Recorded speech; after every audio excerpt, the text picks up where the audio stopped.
어서오세요, 어서오세요. 도봉구 창동 사는 불량주부 망치부인이 운영하고 있는 생방송 시사수다방에 오신 것을 환영합니다. 반갑습니다. 감사합니다. 어서오세요. 추천 억수로 받는 방송 1위에 등극했습니다. 추천해주신 모든 분들께 진심으로 감사드립니다. 추천해주신 1640분께 감사드리고요. 지금 이 시간 추천 안하고 보고 있는 600분께 뻥이다! 예, 저주를 퍼붓습니다. 예. 아직까지 추천 안하고 보는 인간들 누구시지? 그리고 이렇게 중계방이 중간에 생겼어. 예. 자, 아직 생방송 녹화도 시작하기 전에 중계방송이 생겨가지고, 네, 조금 당황스러웠어요. 예. 자, 어서 들어오세요. 어서 들어오세요. 망치부인입니다. 예. 반가워요. 예. 자, 추천해주신 1817분께 감사드리고요. 아직까지도 추천 안하고 버티고 계시는 500분. 당신들의 정체가 뭐야? 니들의 조국이 어디야? 어서오세요. 어서오세요. 망치부인입니다.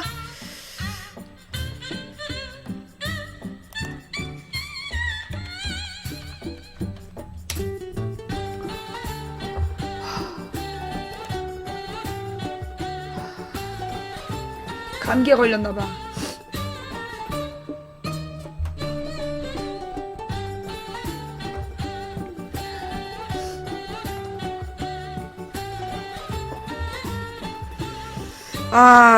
저 청문회 못 봤어요. 예. 청문회 뉴스 나왔나요?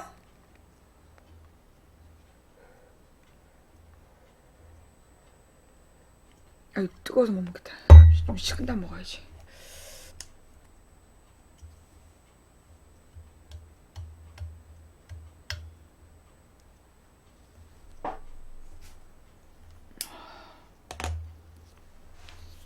네. 교육부 장관 청문회 오늘 오전에 있었어요. 예, 관련해서. 자기 전에 망군이 목소리 안 들으면 잠이 안 와. 곤란한데, 이러시면. 네. 자, 일단, 기쁜 소식 두 가지. 진성준 의원 연락처 번호 땄고요. 그 다음에, 누구야? 표창원 교수님. 예, 표창원 교수님 연락처 들어왔어요. 예, 표창원 교수님하고 진성준 의원님 그 연락처를 확보했기 때문에 예, 좀 기다려주세요. 예, 대단히 감사합니다. 아직까지 안 들어온 게 조국 교수님 연락처인데 예, 조국 교수님 연락처는 구하는 대로 예, 근데 조국 교수님은 아무래도 너무 잘생겨서 방송에 방해가 될 것 같아. 그지? 왠지 망치부인의 사신방송이 될 것 같아갖고 예, 이제 스스로 좀 경계해야 될 것 같아요. 예, 망치부인 대단한 게 아니라 시청자들이 대단한 거예요. 시청자들이 따왔어. 내가 딴 게 아니야. 시청자들이 표창원 교수님하고 누구야? 진성준 의원님 보좌관 전화번호를 따주셨어요. 예. 이 표창원 교수님 초청에는 심각한 문제가 있어요. 예. 뭐냐면 얼굴 사이즈. 예. 나보다 얼굴이 주먹만 해. 연예인인가 봐. 표창원 교수님 얼굴이 너무 조그매가지고, 걱정이에요. 예. 나보다 앞세워놓고 나는 좀 멀찌감치 앉아있어야 되나? 자, 아직까지 추천 안 하는 500명 누구지? 600명인가? 언제나 추천 안 하고 버티는 그 600명이 있어요. 네, 님들의 정체가 뭐지? 아니에요. 표창원 교수님 얼굴, 예, 기싸움을 왜 해? 이제 우리 편인데, 옛날에는 내가 이제 혹시 새누리당으로 갈까봐, 키워가지고 새누리당 좋은 일 시킬까봐 경계했지만, 이제 우리 편 됐기 때문에, 나는 표창원 교수님한테 전폭적 지지를 보내고 있어요. 예. 어저께 너무 힘들었어. 나 입술, 저기지 않아? 입술도 막 이렇게 헐게 되고, 나 지금 막 몸이 말이에요. 이제 사실은 중국 여행이 굉장히 힘든 코스였어. 너무너무 힘들어가지고, 막 우리 동생이랑 조카는 공진단 먹으면서 우리 집에서 훔쳐간 공진단 먹으면서 생명을 유지하고 있고 나는 이제 우리 시청자들이 보내준 막 막 영양제 이런 거 막 먹으면서 비타민과 영양제 먹으면서 지금 막 몸을 회복시키는 중인데 예, 우리 이제 김 사장이 어저께 문득 계속 집안에만 갇혀 있지 말고 내가 언제 집안에 갇혀 있었다고 계속 집안에만 갇혀있지 말고 뭔가 혁신적인 변화를 가져오라는 둥? 그러면서 저기 뭐야 위안부 할머니들 24주년 기념 집회 나가라고. 그래가지고 이제 거기 갔는데 가는 길에 저기 누리과정 문제가 심각하니까 서울시 의원 누구누구를 만나라고. 내가 그래서 거기 2개 들렀다가 그 집에 와서 방송 안 하려 했더니 그래도 방송 마무리를 해야 된다고. 그 방송 마무리한다고 또 3시간 한 거 아니야. 나 어저께 방송 9시간 했어. 9시간 11시부터 내 이러다 죽는다니까. 내가 그래서 대륙에 가서 받아온 게 다 썼어 어저께. 예. 하여튼 이게 김 사장이 저기 아주 그냥 그 문제야. 예. 그리고 진짜 이제 그저께 아니 월요일이었나? 월요일날 어떤 분이 방송 시작했는데 김용석 의원님 뉴스에서 봤다고. 그래서 내가 우리 신랑 아니라 그랬잖아. 그럴 리가 없다고. 우리 신랑 어저께까지 우리랑 중국에서 놀다 왔기 때문에 오늘 뭐 기사가 났으면 딴 사람 기사일 거라고 내가 막 그랬잖아. 왜냐 그날 아침에도 딸내미 그 국물 떡볶이 해준다고 떡볶이 떡 사러 나갔거든. 거기까지 보고 그 다음에 바빠갖고 신경을 못 썼어요. 근데 이제 막 뉴스에 나왔다니까 내가 안 믿었지. 근데 보니까 맞더라고. 그리고 내가 집에 온다면 물어봤어. 예. 저기 언제 그걸 준비한 거냐 했더니 작년 연말에 작년에 이미 저 중국으로 출국하기 전에 준비 다 해놓고 보도자료를 그 월요일날 싹 뿌리게. 예. 보도자료를 월요일날 싹 뿌리도록 준비를 했다는 거야. 그래놓고 중국 간 거였지. 그러니까 이제 오늘 딱 그 월요일날 보도자료가 쫙 뿌려지니까 뉴스에 나오게. 치밀해요. 예, 굉장히 치밀해요. 그러니까 이제 맨날 이렇게 나를 이렇게 부려먹고 사는 거 아니겠어. 예. 나 깜짝 놀랐잖아. 같이 놀았는데, 틀림없이 같이 놀았는데. 그게 이제 자기가 그렇게 일을 하니까, 나도 그렇게 일을 해야 된다고 생각하는 것 같아. 너무한 거 아니야? 나 진짜 우리 집 김용석 씨, 너무나 자기가 일하는 대로 내가 똑같이 일하면 내가 죽는 수가 있어. 예. 하여튼, 그리고 오늘 아침에는 내가 이제 오늘 뉴스가 너무 많은 거야. 그 뉴스 보느라고 막 눈이 빠지려고 그러는데, 거기다 이제 또 딸내미가 또 자기 저기 데이터가 이상하다. 그리고 또 이 통신사에다 전화를 해가지고 그거 바꾸면서, 거기다 우리 방송 이거 싱크 안 맞는 거, 그거 와가지고 11시부터 11시 반까지 하고, 그리고 나서 이제 내 머리를 깎으러 가야 되는데, 딸내미가 또 12시 반에 들어오시네. 밥 줘! 이러면서 들어오시는데 또 어떻게 밥을 준비를 해야지. 그래가지고 이제 근데 이제 내가 밥을 하는 건 좀 어렵고, 여러분들 다 아시다시피, 밥을 한다는 것은 불가능한 일이고, 저기 누구야, 우리 신랑이 이제 물만 넣고 끓이게끔 이제 해놓고 가서, 물만 넣고 끓여서 딸내미한테 떡볶이 해주고, 그리고 나서, 저기, 나도 밥을 먹어야 될 거 아니야. 근데 또 나는 김치를 꼭 먹어야 되는데, 딸은 김치를 안 먹겠대. 그냥 따로 밥을 먹고, 따로 밥을 먹자마자 1시 10분이 됐는데 딸을 데려다 줘야 되는 거야. 근데 또 배가 아파서 설사가 나. 그래서 이제 막 설사를 하고 그리고 나서 이제 딸을 이제 5분 늦게 출발했어. 그래갖고 오늘 지금 2시 10분에 방송 시작한 거예요. 진짜 마음 같아서는 누구지 정말 일하는 사람이 하나 있었으면 좋겠다. 예. 일하는 사람이 한 분 있어줬으면 좋겠다. 그러면 이제 나는 이제 방송을 막 이렇게 널널하게 준비하고, 믿을 만한 사람 딸내미를 학원에 데려다 주고, 그러면 참 좋을 텐데, 밥도 챙겨주고, 근데 사실 다른 엄마들은 처음부터 끝까지 애들 밥해 먹이잖아. 다른 애들 막, 저기 전부 다 밥해 먹이면서, 방학 학원도 다, 스케줄 맞춰서 보내고, 그 다음에 또 애들 모자란 것도 공부도 가르쳐 주고, 그러면서 막 빨래하고 청소하고, 저녁 준비도 하고 막 그러잖아. 거기다 대고 내가 막 힘들다는 얘기도 못 하겠고. 우리 진짜 나는 가장 존경스러운 게 우리 가정주부들이야. 특히 집에서 애 키우는. 대신 집에서 애 키우는 엄마들이 난 제일 존경스러워. 애들이 사고를 얼마나 많이 치는데. 아니, 근데 우리 딸은 말이에요. 예. 같이 딸 데려다 줬지. 아니, 지금 이제 고2가 됐는데. 어저께도 내가 이제 9시간 동안 너무 바빴잖아. 9시간 방송을 하느라고 너무 바빠갖고, 지 점심도 못 챙겨주고, 그랬잖아요. 그런 날은 애가,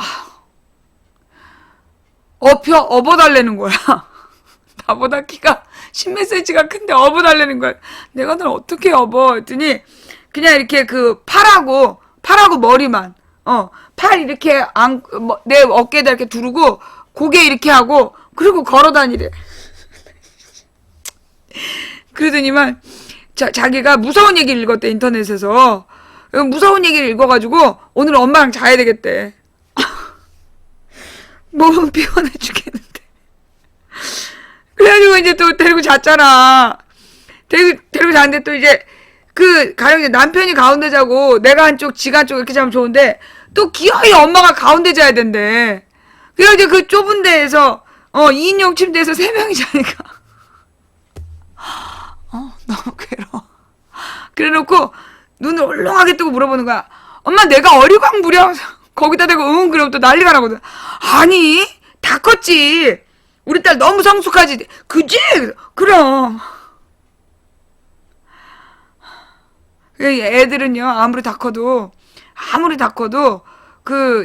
얘는 이제 얘 어렸을 때 내가 일을 다녔기 때문에 하루에 이제 꼭 자기한테 전념해서 이제 일하는 엄마들이 너무 바쁘잖아요. 일하고 집에 들어와가지고 집안일 하다 보고 막 이러면은 사실 애들을 따뜻하게 안아주고 이럴 시간이 부족하잖아. 그래서 애들이 정서적으로 파괴되고 지적인 어떤 지적 능력이 개발이 안 되고 그러는 거란 말이야. 나는 이제 어렸을 때 우리 딸 어렸을 때 그런 관련된 책을 봐가지고 직장에서 들어오면 무조건이요 문간에 앉아가지고 우리 딸이 이제 막 달려와 엄마 그러고 달려오면 걔를 딱 끌어안고 문간에서 신발도 안 벗고 얘가 이제 떨어질 때까지 아빠가 이제 가서 놀자 해서 떨어질 때까지 그냥 안고 있었어. 10분이든 20분이든 그럼 이제 엄마가 먼지가 있어 뭐 소용없어. 엄마가 먼지가 나거나 말거나 엄마 품에 꼭 안겨가지고 지가 떨어지고 싶을 때까지 안겨 있다가 아빠한테 자 이제 놀자 그래서 가. 그럴 때까지 안고 있었어요. 지금도 그 버릇이 있는 거야. 그러니까 엄마가 막 바쁘게 왔다 갔다 해도 엄마가 아무리 바쁘다 해도 상관없어. 그래서 아니야 안 바빠. 꼭 끌어안아줘요. 뭐라든지 중단하고 자기가 안아달라 그럴 때 안아줘야 돼. 그리고 내가 이제 막 인터넷에 굉장히 가령 어저께처럼 북핵 문제가 터진다든가 이러면 막 굉장히 집중을 하거든. 막 집중해서 막 인터넷을 보고 있으면 애가 불안한 거야. 다 컸는데도 그걸 불안해. 그래갖고 주변에 왔다 갔다 하면서 엄마는 바쁜가 보네. 그래서 사랑손님과 어머니에 나오는 오기 말투로 왔다 갔다 해. 엄마는 바쁜가 보네. 딸을 안아줄 수가 없는가 보네. 그래서 왔다 갔다 해요. 안아줄 때까지. 아니 고2야. 딸이 하나라서 그런가? 이게 애가 하나라서 그런가? 그래서 뒤에 뒷짐을 지고 왔다 갔다 하면서 엄마는 바쁜가 보네. 딸을 안아줄 수가 없는가 보네. 그래서 그러면 속이 막 부글부글 끓지만 그때 절대 그러면 안 돼. 하나도 안 바빠 엄마. 절대로 안 바빠. 그리고 이제 그럴 때는 꼭 가서 침대 같이 누워야 돼. 누워서 자기를 안고 이제 풀어질 때까지 이렇게 머리를 쓰다듬으면서 엄마는 안 바쁘다라는 자기한테 집중해야 되는 거야. 자기가 오늘 들은 웃기는 얘기, 슬픈 얘기, 무서운 얘기를 다 할 때까지 앉아 있어야 돼. 그때 절대 바쁜 척하면 안 돼. 그때 절대 바쁜 척하면 안 되고 그때 집중해서 들어줘야 돼. 예. 근데 애가 하나인데 근데 지 친구들이 그런다는 거야. 너는 애교가 참 많다. 그러면서 엄마 아빠한테 사랑을 많이 받아서 애교가 있나 봐. 친구들이 그런데요. 요즘 중고등학생들이 그렇게 안 해? 우리 딸만 그래? 친구들이 그런데 그러니까 이게 친구들한테도 갖고 막 애교를 피우나 봐. 그러니까는 친구들이 너는 사랑을 많이 받고 자라서 애교가 많은가 보다고. 안 해요. 그렇구나. 아유, 우리 딸은 엄마 아빠의 사랑을 날마다 확인해야 돼. 그러면서 이제 아빠가 반찬을 똑같은 걸 2끼를 줬다. 그러면 애정이 식었네. 그렇지. 아빠가 치정이 바쁘지. 너무 바빠서 딸한테 똑같은 반찬 주는 거지. 꾹 참고 먹어야지 어떡하겠어? 막 그래. 그럼 이제 또 아빠가 그러니까 반찬을 3가지 해놓고 가는 거예요. 딸이 점심 먹고 저녁 먹을까봐. 그러니까 생선을 구워놓고 한쪽에서는 불고기도 해놓고 국물 떡볶이 또 해놓고 막 이러고 가는 거야. 아주 상전이야 상전. 예. 여동생 28인데 애교. 그러니까 이제 얘가 더 크면 더 커도 그런다는 얘기구나. 고3이나 대학교 들어가면 바뀔 듯? 바뀔까요? 근데 진짜 뭐라 그러나 딸 한 개밖에 없는 딸이라 이고 다녔더니 얘가 버르장머리가 너무 없어. 너무나 자기 중심이야. 엄마 아빠가 자기만 사랑해야 돼. 그리고 우리 조카 손주. 내가 조카 손주를 막 예뻐했더니 그걸 못 참아. 아니 17살인데 지금 이제 몇 개월밖에 안 된 조카 손주. 조카 손주한테 시샘을 해가지고 어느 날은 이제 자기가 원래 이제 자기 저녁을 늘 아빠가 챙겨주고 내가 이제 그 월요일 모임에 갔다 오는데 어느 날 이제 아빠가 의회 때문에 못 온 거야. 아빠가 의회 때문에 못 오고 이제 자기가 저녁을 혼자 먹어야 되는 상황이 온 거야. 다른 때는 괜찮아. 다른 때 내가 방송하느라고 자기가 혼자 저녁을 챙겨 먹어야 된다 이럴 때는 화를 그렇게 안 내. 근데 내가 이제 조카 손주랑 노느라고 지 저녁을 못 챙겨준 날 난리가 났어. 집안이 발칵 뒤집어지고 막 그동안 나한테 섭섭했던 거를 엄마가 자기 초등학교 2학년 때 이렇게 얘기했다고. 그 다음에 자기 중학교 1학년 때 이렇게 얘기했다고. 그리고 이제 얼마 전에 아빠한테 이렇게 화를 냈다고. 그럼 그다음부터는 월요일 모임에 갔다가 일찍 와야 되잖아. 아주 초등학교 2학년, 중학교 1학년, 지 고등학교 1학년 때 내가 잘못한 거고 다 끄집어내서 욕을 하더라니까. 아휴, 딸 하나 키우는 게 너무 힘들어. 예. 애들 다 기억해요. 그리고 초등학교 2학년 때 자기한테 못되게 굴었던 것까지 못되게 군 것도 아니야. 내가 지 아빠한테 화냈던 거. 아우. 그래서 자기 아빠한테 한 게 자기한테 한 거래. 내가 우리 딸한테도 화를 안 내요. 딸한테도 화를 안 내고, 아빠한테는 이제 막 논쟁을 하거나 이럴 때가 있단 말이야. 근데 이놈의 딸내미 그러는 거야. 아빠한테 한 게 자기한테 한 거라고. 미쳐버리겠어. 네. 근데 이제 어렸을 때, 우리 딸이 어렸을 때, 얘가 이제 그 젖을 먹으려고 그랬는데, 젖을 빨아야 될 때 젖을 못 빨았어. 근데 이제 얘가 한 6개월 이제 젖을 그러고 말렸단 말이야.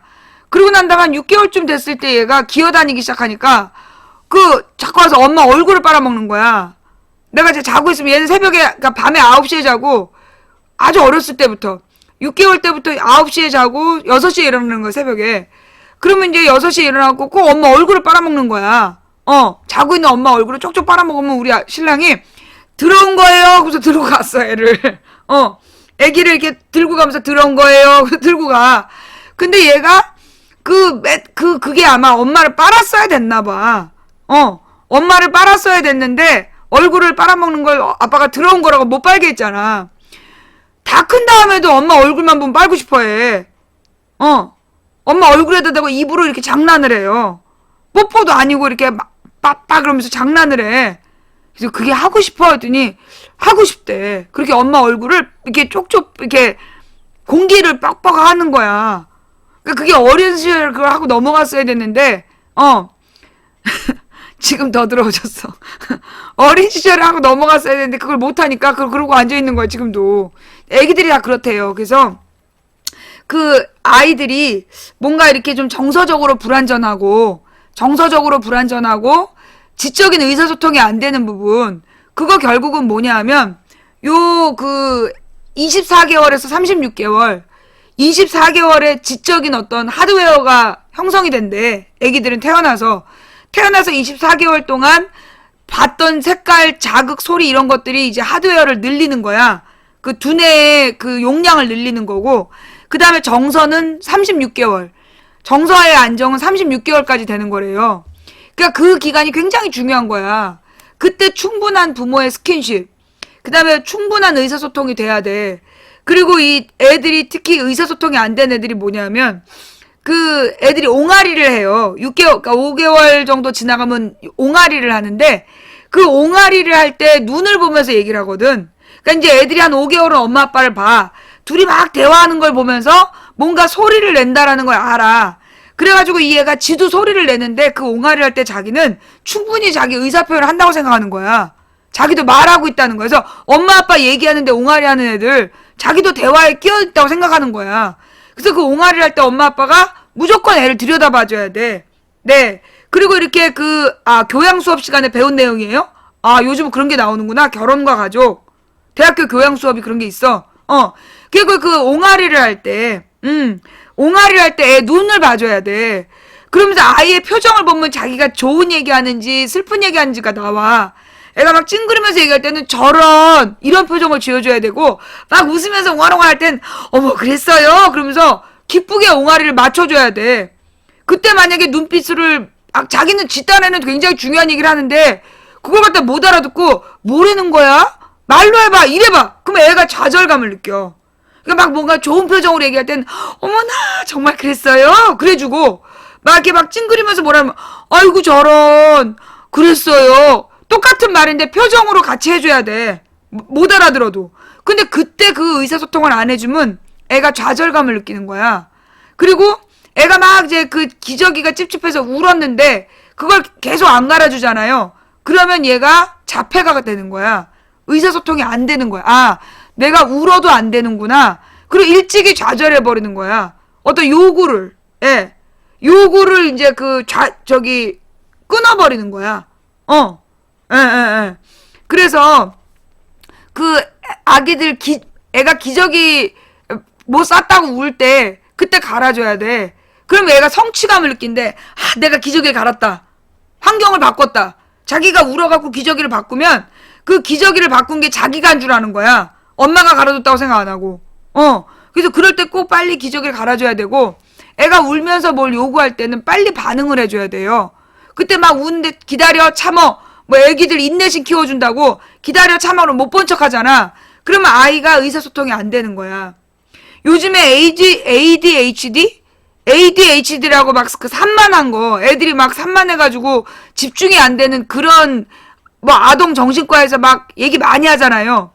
근데 그 ADHD 증상을 앓고 있는 아이들의 공통점이 뭐냐면 36개월, 초기에 36개월 동안에 엄마 아빠가 둘 다 존나게 바빴을 때, 엄마 아빠가 둘 다 막 번갈아서 출장을 간다든가 너무 바빴을 때, 그럴 때 이 애들이 그 기간 동안에 엄마 아빠의 그 충분한 스킨십과 의사소통이 안 된 애들이 집중력이 낮아지는 거예요. 그래서 이 엄마 아빠들이 애기들한테 되게 집중을 해야 되고, 그리고 이렇게 내가 오늘 너무나 그 슬픈 뉴스를 봤어. 아빠랑 같이 나간 3살짜리 아이가 차에 2번 치여서 죽었다는. 3살짜리 아이를요, 차가 다니는 길에 내려놓으면 안 돼. 3살짜리 아이를 차가 다니는 길에 내려놓으면 안 돼. 내가 페북에서 또 너무나 골 때리는 영상을 봤어. 엄마가 이제 오빠를 데리고 어린 딸을 데리고 이제 가는데 얘가 막 울면서 뭔가 땡깡이 났어. 주차장에서. 그냥 놓고 엄마가 딱 돌아가 버린 거야. 지가 알아서 따라오라고. 근데 3살짜리 정도밖에 안 됐더라고. 차에서 안 보여요. 본네트보다 작기 때문에. 그래갖고 이렇게 들어온 차에 치여갖고 애가 죽어버렸어. 나는 차길에 애를 내려놓은 적이 없고, 그리고 이렇게, 물론 무겁죠. 물론 이제 어른들이 애 자꾸 안고 다니는 것보다 스스로 걷게 해야 된다고 그러는데, 우리는 애를 차길에 내려놓은 적이 없어. 그리고 내려놓더라도 언제나 손을 잡았지.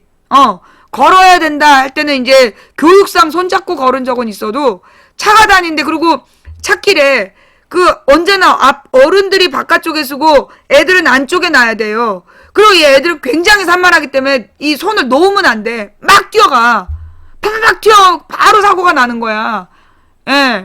그래서 이 애들은 언제나 안쪽에서 손을 꼭 붙잡고 걸어야 되고, 차가 다니는 길에서는. 그리고 이렇게 어른들이 많을 때, 사람들이 많을 때 그 밑에 내려놓으면 안 돼. 잊어버려요. 애들이 사람들이 많아지면 되게 불안해지면서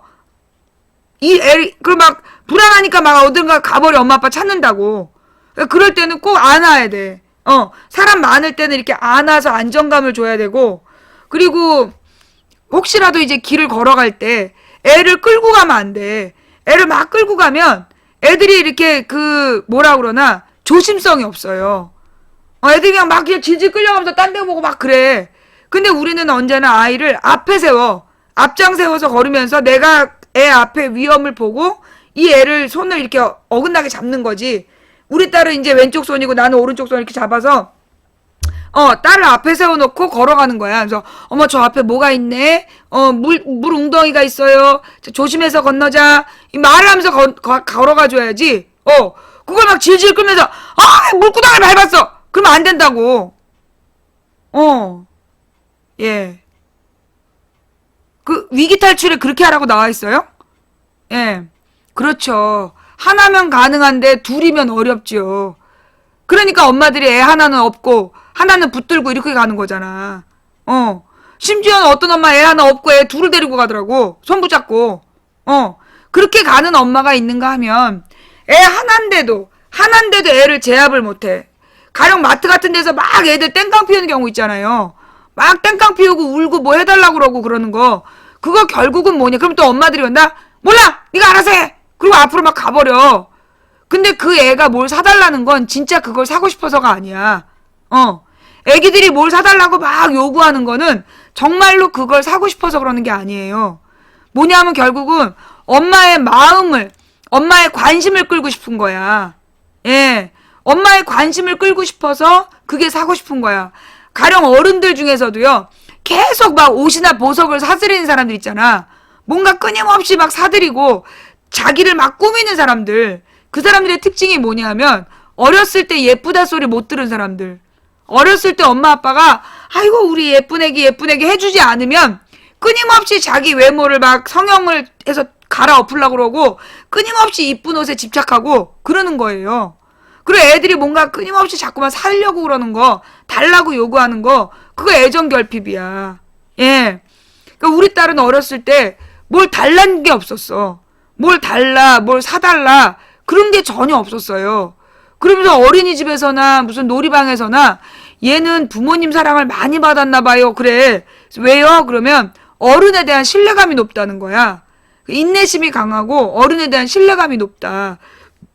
그게 아이가 자기가 충분한 사랑을 받았다고 생각하면, 충분한 사랑을 받았다라고 생각하면 그게 그렇게 나타나는 거예요. 나는 우리 딸 어렸을 때 얘가 울어서 뭘 요구하게 안 했어. 늘 이렇게 들여다보고 있다가 얘가 막 이렇게 얼굴에 힘을 팍 주고 있다. 똥 싸는구나. 그럼 똥 쌌네. 이러고 갈아주고. 그리고 이제 일단 입맛을 쩝쩝 다시기 시작하면 아이고 배고프네. 그러고 해주고. 그러니까 애가 하나밖에 없고 집안일을 할 게 없고 그러니까 애만 들여다보고 있었던 거지. 그러니까 얘는 그래서 어린 시절에 자기를 늘 엄마 아빠가 들여다보고 있기 때문에 그 갈급함이 없는 거야.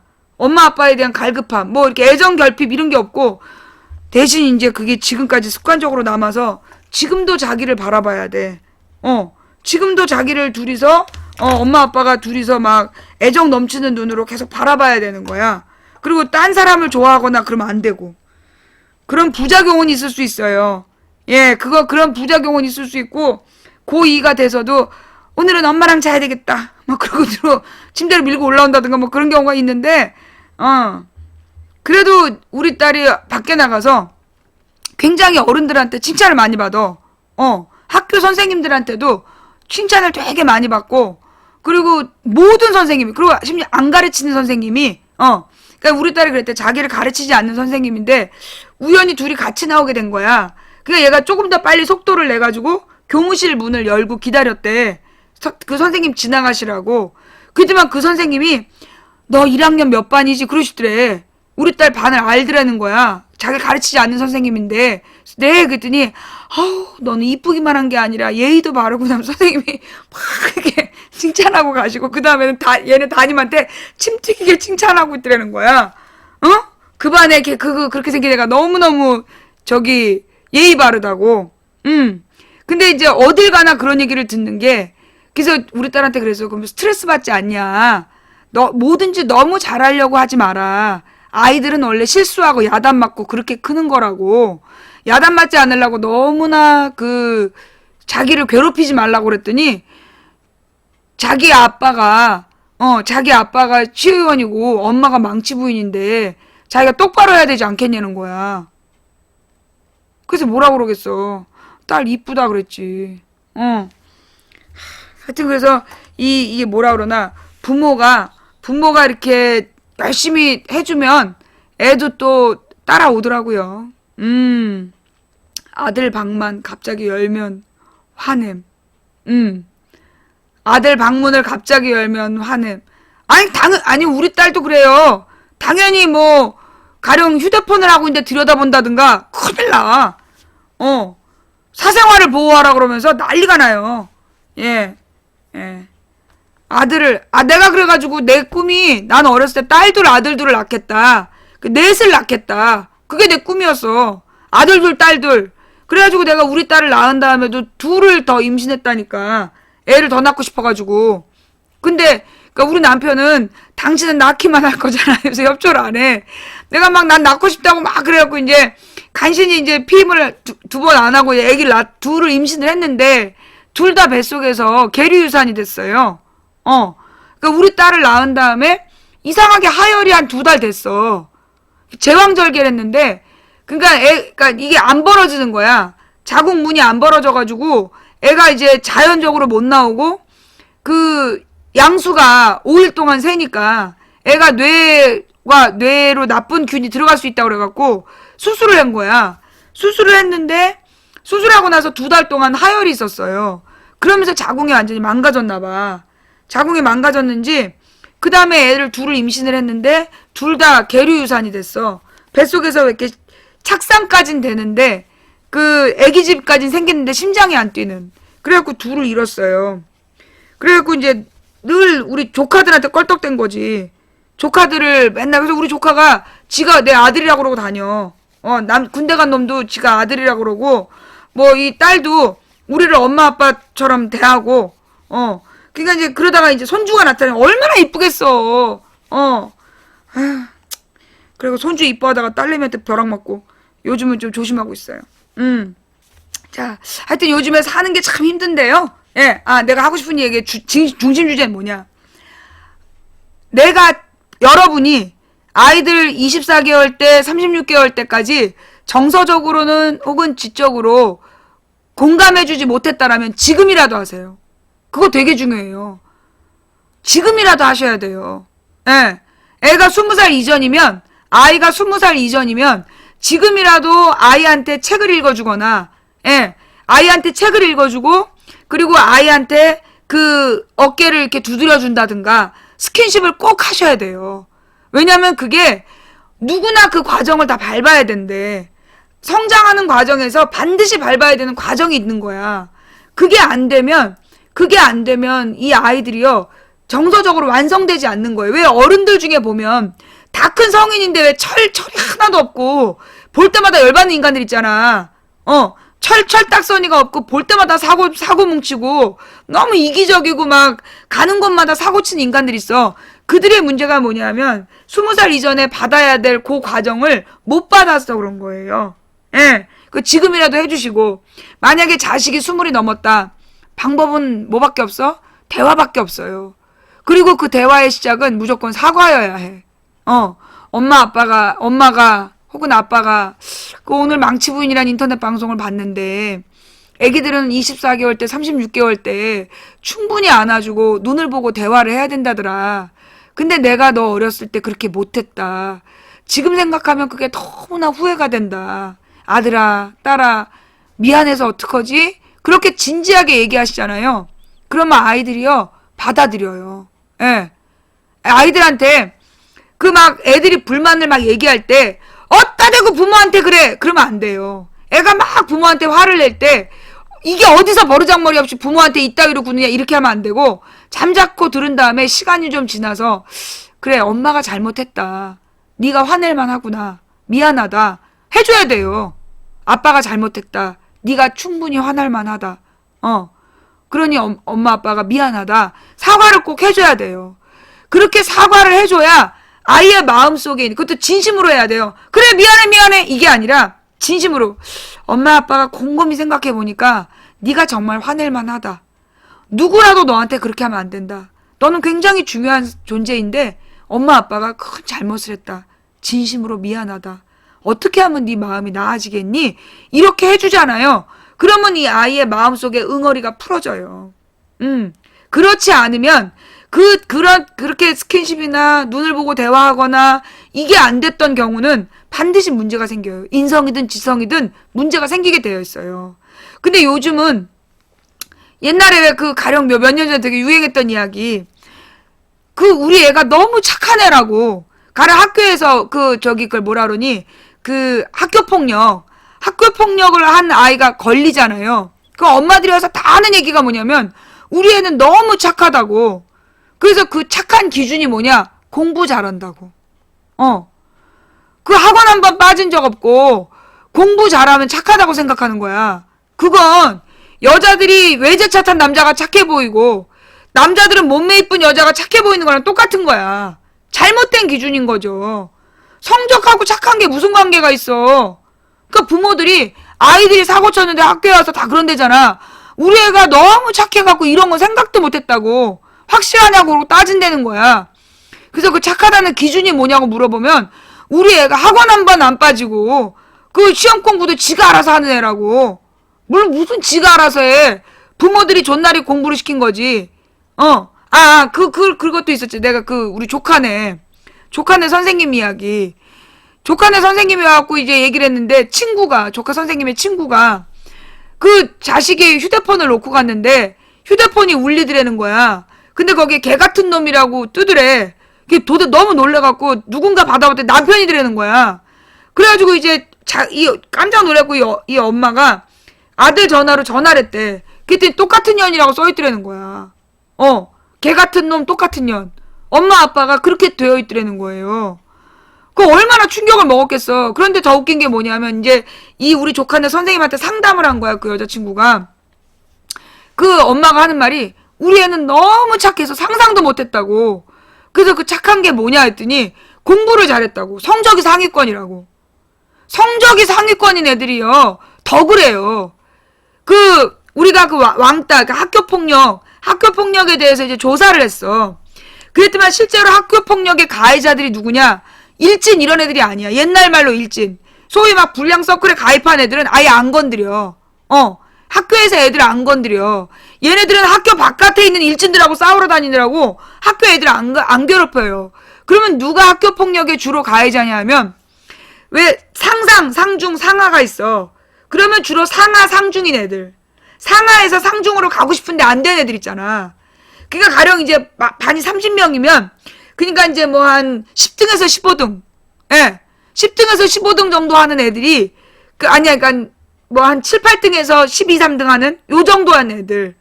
얘네들이 왜 화가 나냐 하면 노력해도 안 되는 거야. 노력해도 안 되니까 그 스트레스를 견디다 못해 갖고 이런 애들은 또 학원도 열심히 다녀요. 학원 열심히 다니고 학교 선생님 앞에서 절대 잘못하지 않아. 그런데 선생님이 사라지면 자기보다 못한 애나 혹은 이제 약간 지적장애가 있거나 이런 애들을 괴롭히는 거야. 계속 쑤신다든가 계속 막 밀친다든가 머리를 때린다든가 자기의 스트레스를 자기보다 약자한테 푸는 거야. 그럼 선생님들도 놀라고 부모들도 놀라는 거야.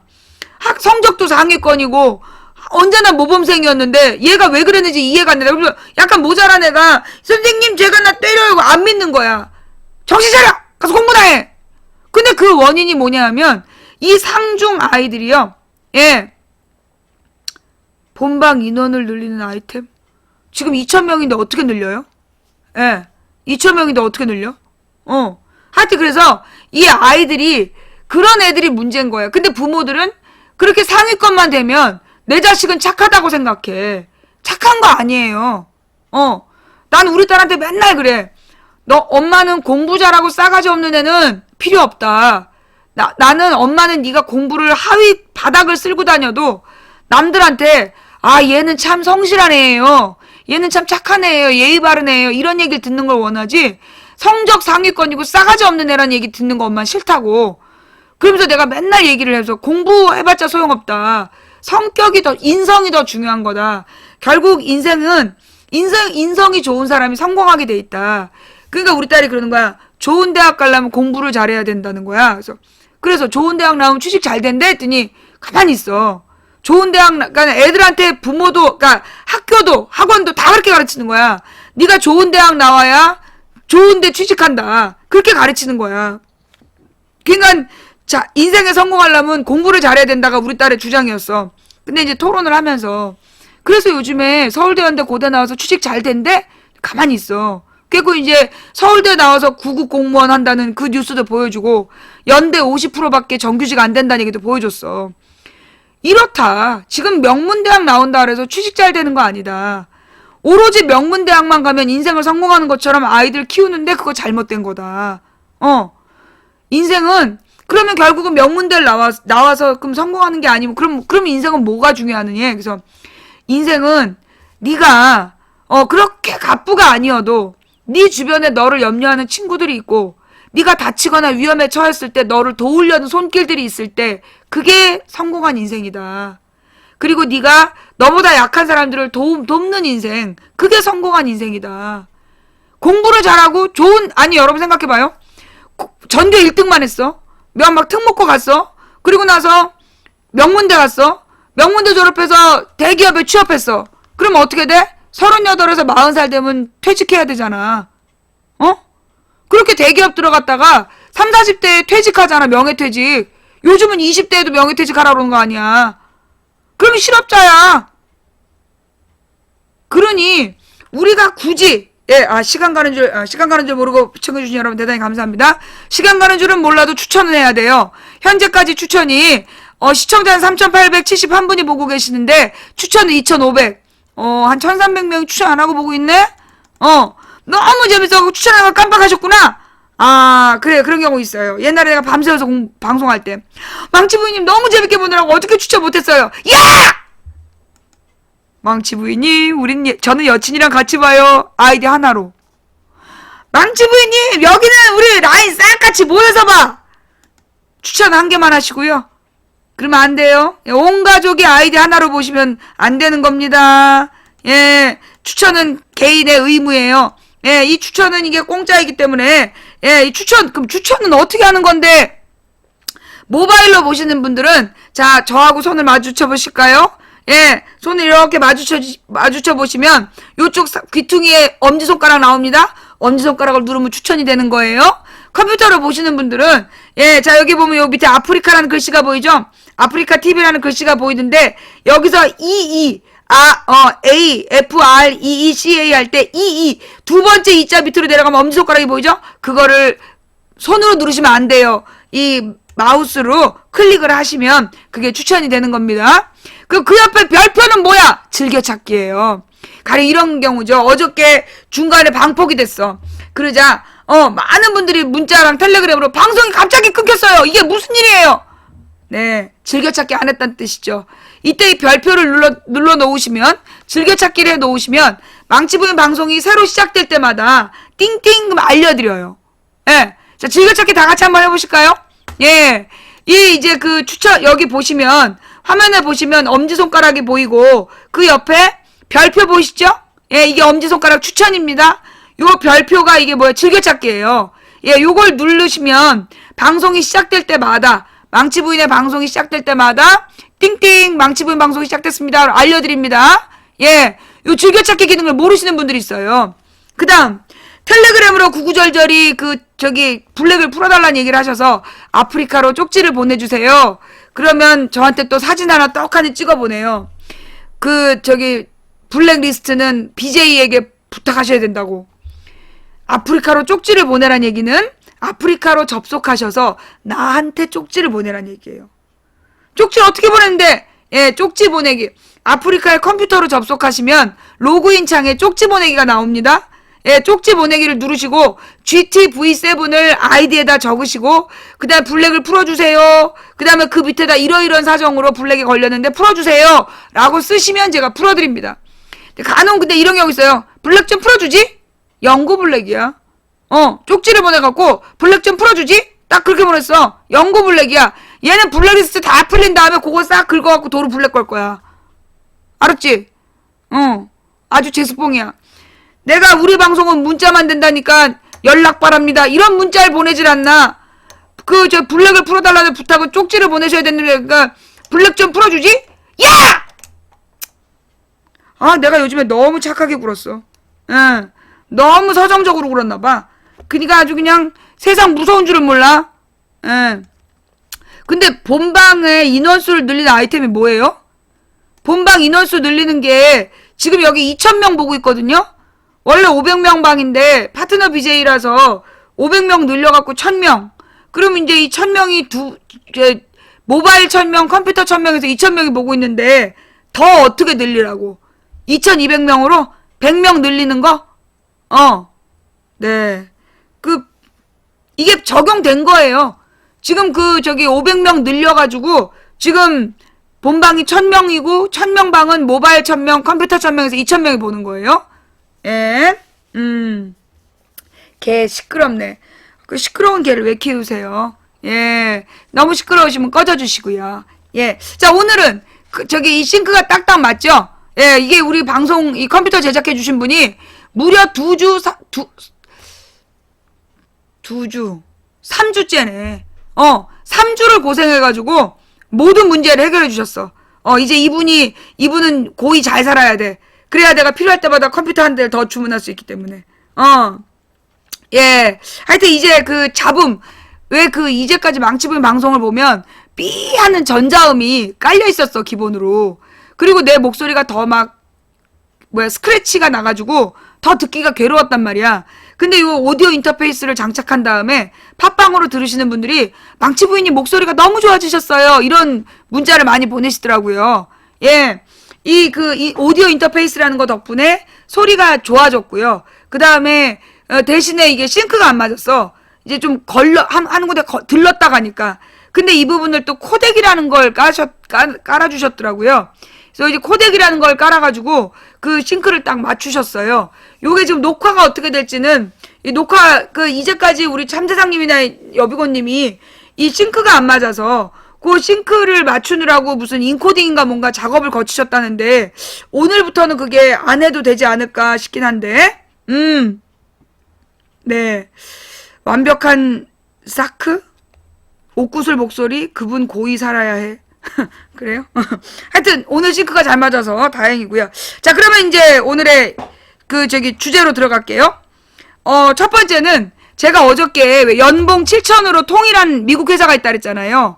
예, 미국의 어떤 회사가 고위직부터 직원까지 전부 다 연봉 7,000으로 연봉 7천만 원으로 평등화한 회사.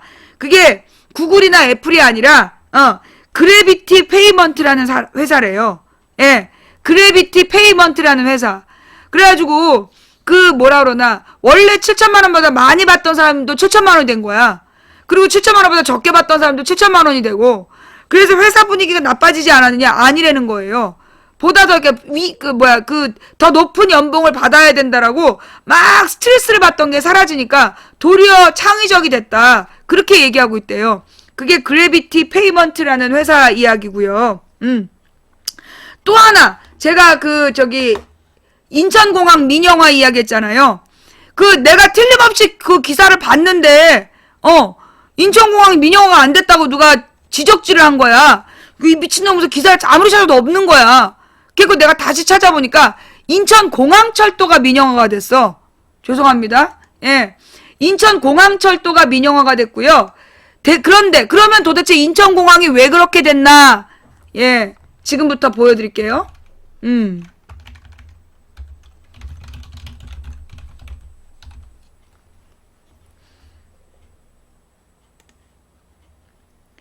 여기 보면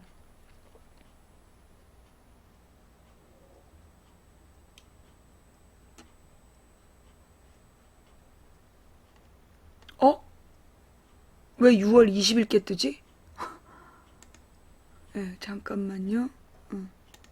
가서 왜 인천공항에 대란이 일어났나?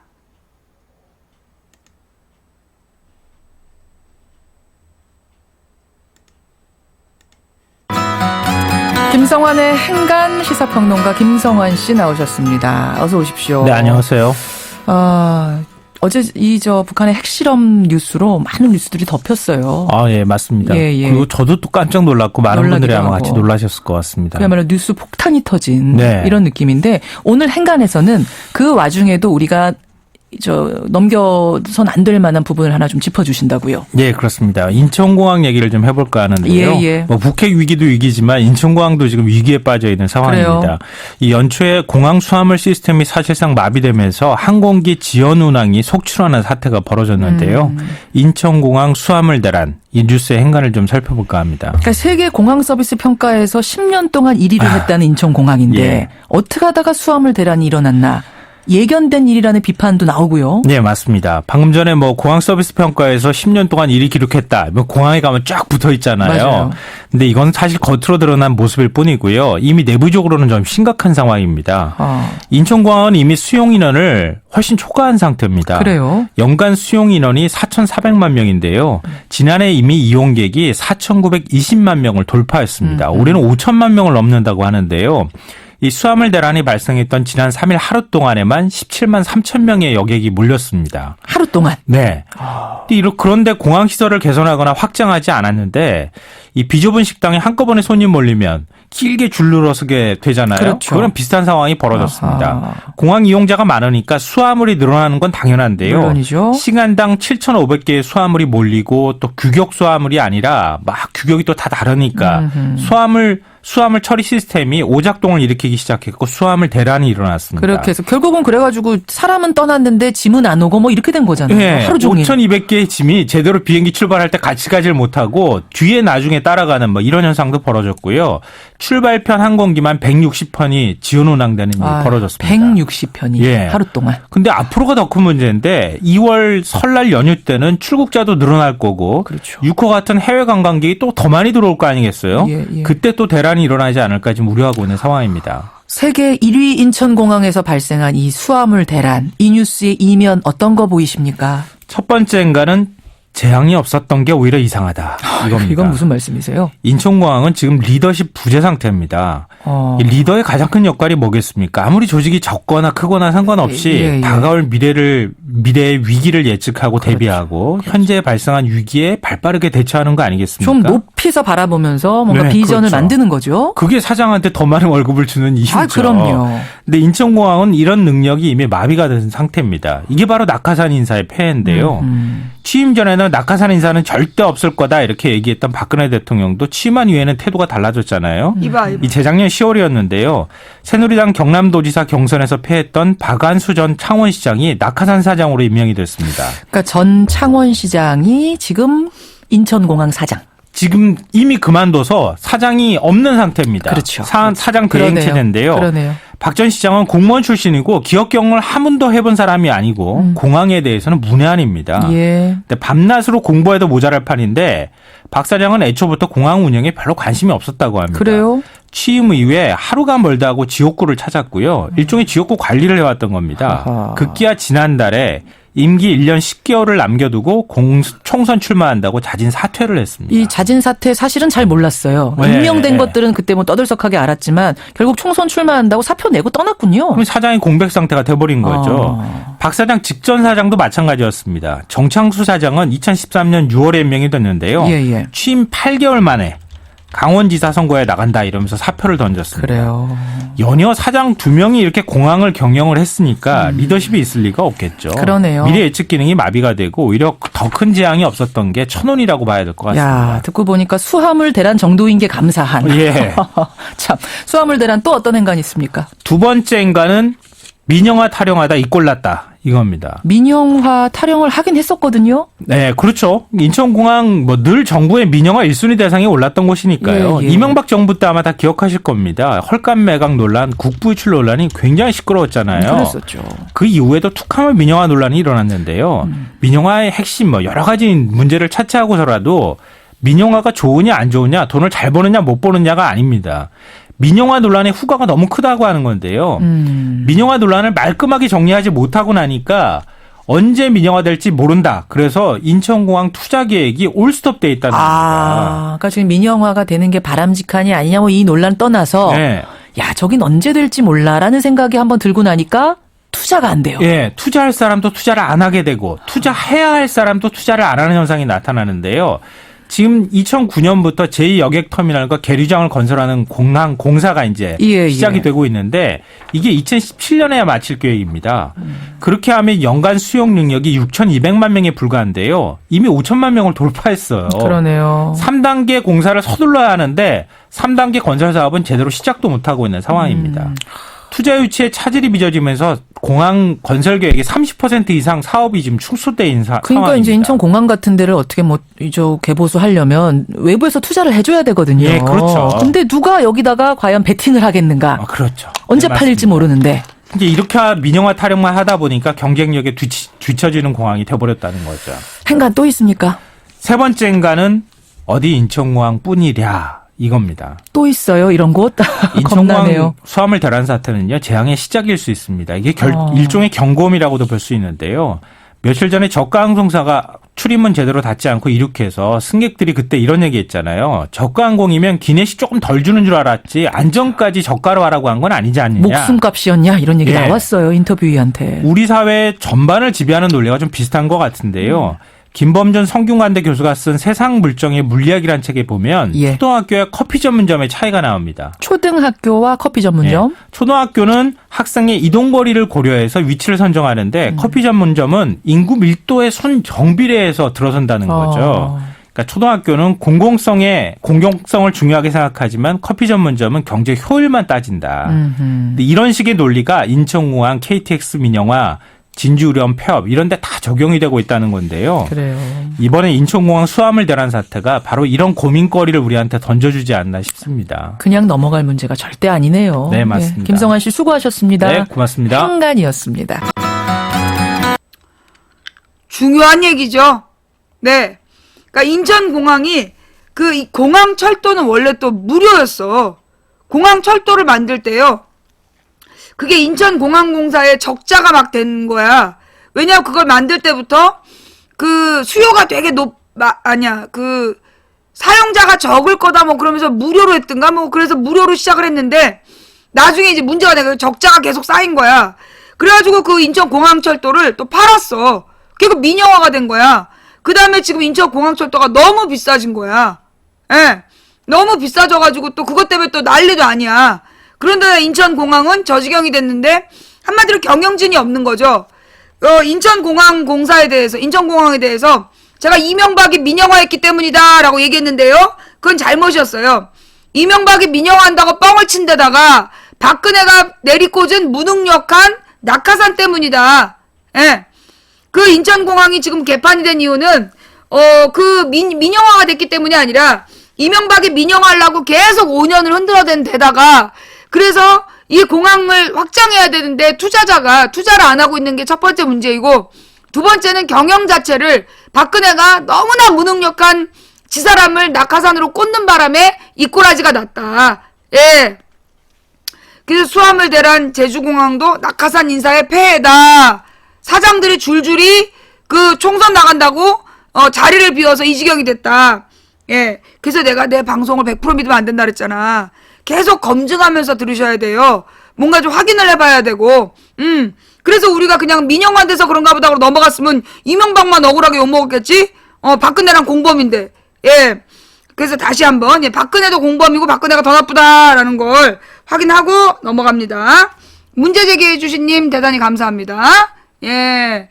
이 인천공항철도에 대해서 문제 제기해 주셔가지고, 이렇게 박근혜 숨은 또 죄질을 찾아냈잖아요. 덕분이에요.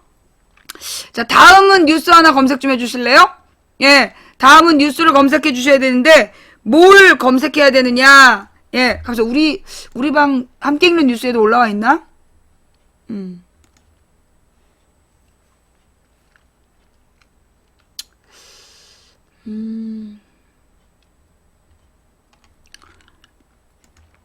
잠깐만요. 제가 오늘 거를 확인을 못 해갖고 무슨 뉴스를 지금 찾고 있느냐 하면 오늘 한겨레에서 나온 뉴스인데 국정원 전혀 몰랐다. 북한보다 더 무서운 안보.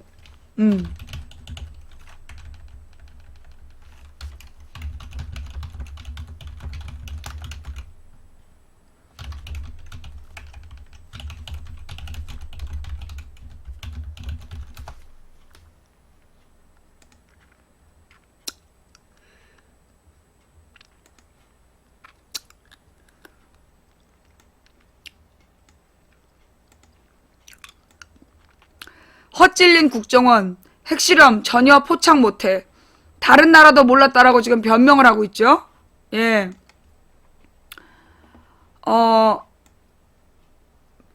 국회 정보위 긴급회의에서 보고를 하면서 북한이 버튼만 누르면 될 정도로 노출 안 되게 준비해왔다. 새누리는 묵과 못할 중대 도발이다. 그 다음에 그러니까 더불어민주당은 북평화 위협 말아야 한다. 대북 규탄 결의안 채택을 추진 중이다. 북한의 수소폭탄 실험 가능성이 전해진 6일 오전 11시께부터 정치권은 모든 공식 일정을 취소하거나 뒤로 미룬 채 상황 파악과 긴급 대책회의로 바쁘게 움직였다.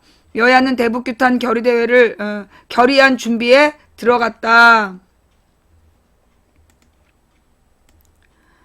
국회 정보위원회는 이날 국가정보원으로부터 수소폭탄 실험과 관련한 긴급 구두 보고를 받은 뒤 밤 8시 긴급 전체회의를 열어 수소폭탄 실험 여부, 정보당국이 사전 인지에 실패한 원인 등을 확인했다.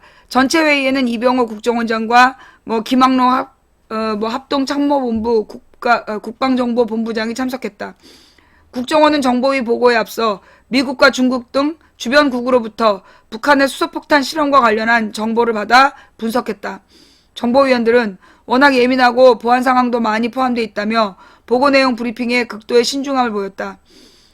주호영 정보위원장은 밤 10시 브리핑에서 북한이 이전 핵실험을 하면서 다음번 핵실험까지 노출이 안 되게 준비했다. 버튼만 누르면 될 정도로 준비했기 때문에 국정원도 사전에 특이 동향을 전혀 파악하지 못했다는 보고를 받았다고 전했다. 또 국정원이 다른 나라 정보기관도 핵실험 징후를 사전에 포착하지 못한 것으로 보인다고 보고했다고 전했다. 수소폭탄 실험 여부를 두고는 북한 역시 통상적인 수소폭탄이 아닐 수 있음을 내포한 표현을 썼기 때문에 국정원이 어떤 실험인지 추가로 정밀 분석 추적하고 있다고 설명했다. 정보위 야당 간사인 신경민 더불어민주당 의원은 국정원장이 수소폭탄 가능성이 낮다는 취지로 말했다며 만약에 수소폭탄이 아니라면 삼중수소나 리튬이 발견돼야 한다고 말했다. 박근혜 대통령은 이날 오후 1시 30분 청와대 국가위기관리상황실에서 주재한 국가안전보장회의에서 이럴 때일수록 나라가 안정을 유지하고 흔들림이 없도록 해야 할 것이다. 앞으로 어떤 대치 상황이 올지 모르므로 정치권에서는 모든 정쟁을 멈추고 국민의 안위를 위해 다 같이 힘을 모아주시기 바란다고 했다.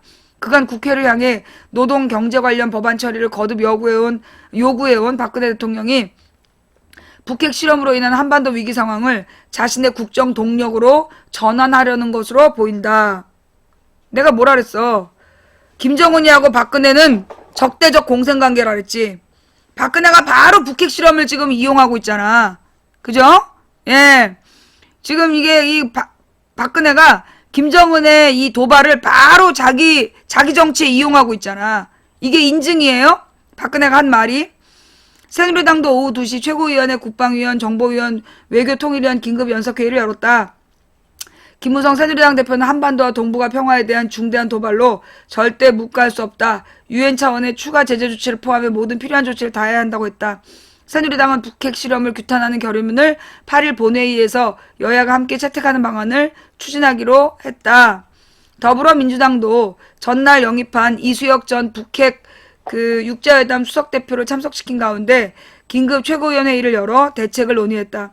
문재인 더민주 대표는 북한이 평화를 위협해 얻을 수 있는 것은 아무것도 없다는 것을 경고한다. 정부는 북한의 핵실험에 엄중히 대응하고 주도적으로 국제사회와 협력해 문제 해결에 나서야 한다고 했다. 그러면서 이 문제에서 여야가 정부가 따로 없지만 정부가 핵실험 징후를 사전에 파악 못한 안보 무능에 대해 심각한 우려를 표한다고 했다. 지금 박근혜는 북핵 실험이 일어난 상황에서 이거에 대해서 한 말이 유일하게 뭐예요? 어떤 도발이 일어날지 모르니까 자기 말에 협조해라. 지금 더불어민주당은 주도적으로 국제사회에 협력해서 문제를 해결해야 된다라고 상황을 보고 있는데 박근혜가 한 말은 뭐야? 그냥 어떤 일이 벌어질지 모르니까 정쟁을 중단하고 자기 말에 협조해라. 이게 다야. 지금 대한민국의 리더십 부재가 바로 이런 부분이죠. 예.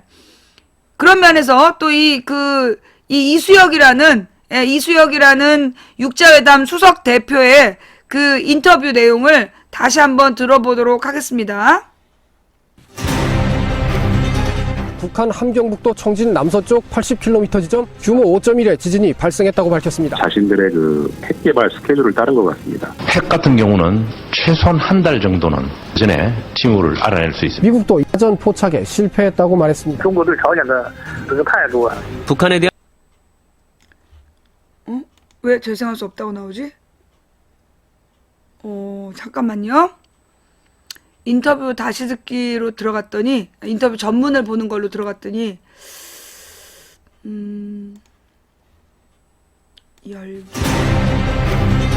북한 함경북도 청진 남서쪽 80km 지점 규모 5.1의 지진. 북한에 대한 중국의 태도는 강경해질 것입니다. 한반도 정세를 뒤흔들 것이 우려됩니다. 예, 북한의 수소탄 핵실험 소식에 전 세계가 술렁이고 있습니다. 우리가 잘 아는 그 원자폭탄의 원리는요, 원자핵 분열을 통해서 나오는 엄청난 에너지를 이용한 거라면 이 수소폭탄의 원리는 원자의 핵 분열 에너지에다가 수소의 핵이 융합하면서 만들어지는 에너지까지 더한 겁니다. 그러니까 한 폭탄 안에서 핵이 분열도 하고 융합도 하니까 폭발력은 원자폭탄의 최대 100배까지 이르는 거죠. 물론 제조 기술도 훨씬 고난이 돕니다. 따라서 북한이 수소탄 실험에 정말 성공한 거라면 이거는 예산일이 아닙니다. 자, 상황을 점검해보죠. 지난 2003년 북한 핵 문제 해결을 위한 육자회담에 초대 수석 대표로 참여했던 이수혁 전 대사를 만날 텐데요. 이틀 전에 더불어민주당에 공식 입당을 해서 또 화제가 되고 있는 분이기도 하죠. 불러봅니다. 이수혁 전 대사님 안녕하세요. 예, 안녕하십니까? 예. 북한이 정말 수소탄 핵실험을 한 게 맞긴 맞는 걸까요? 그 과학적으로 이제 증명하기라는 게 그렇게 쉬운 일이 아닌 것 같아요.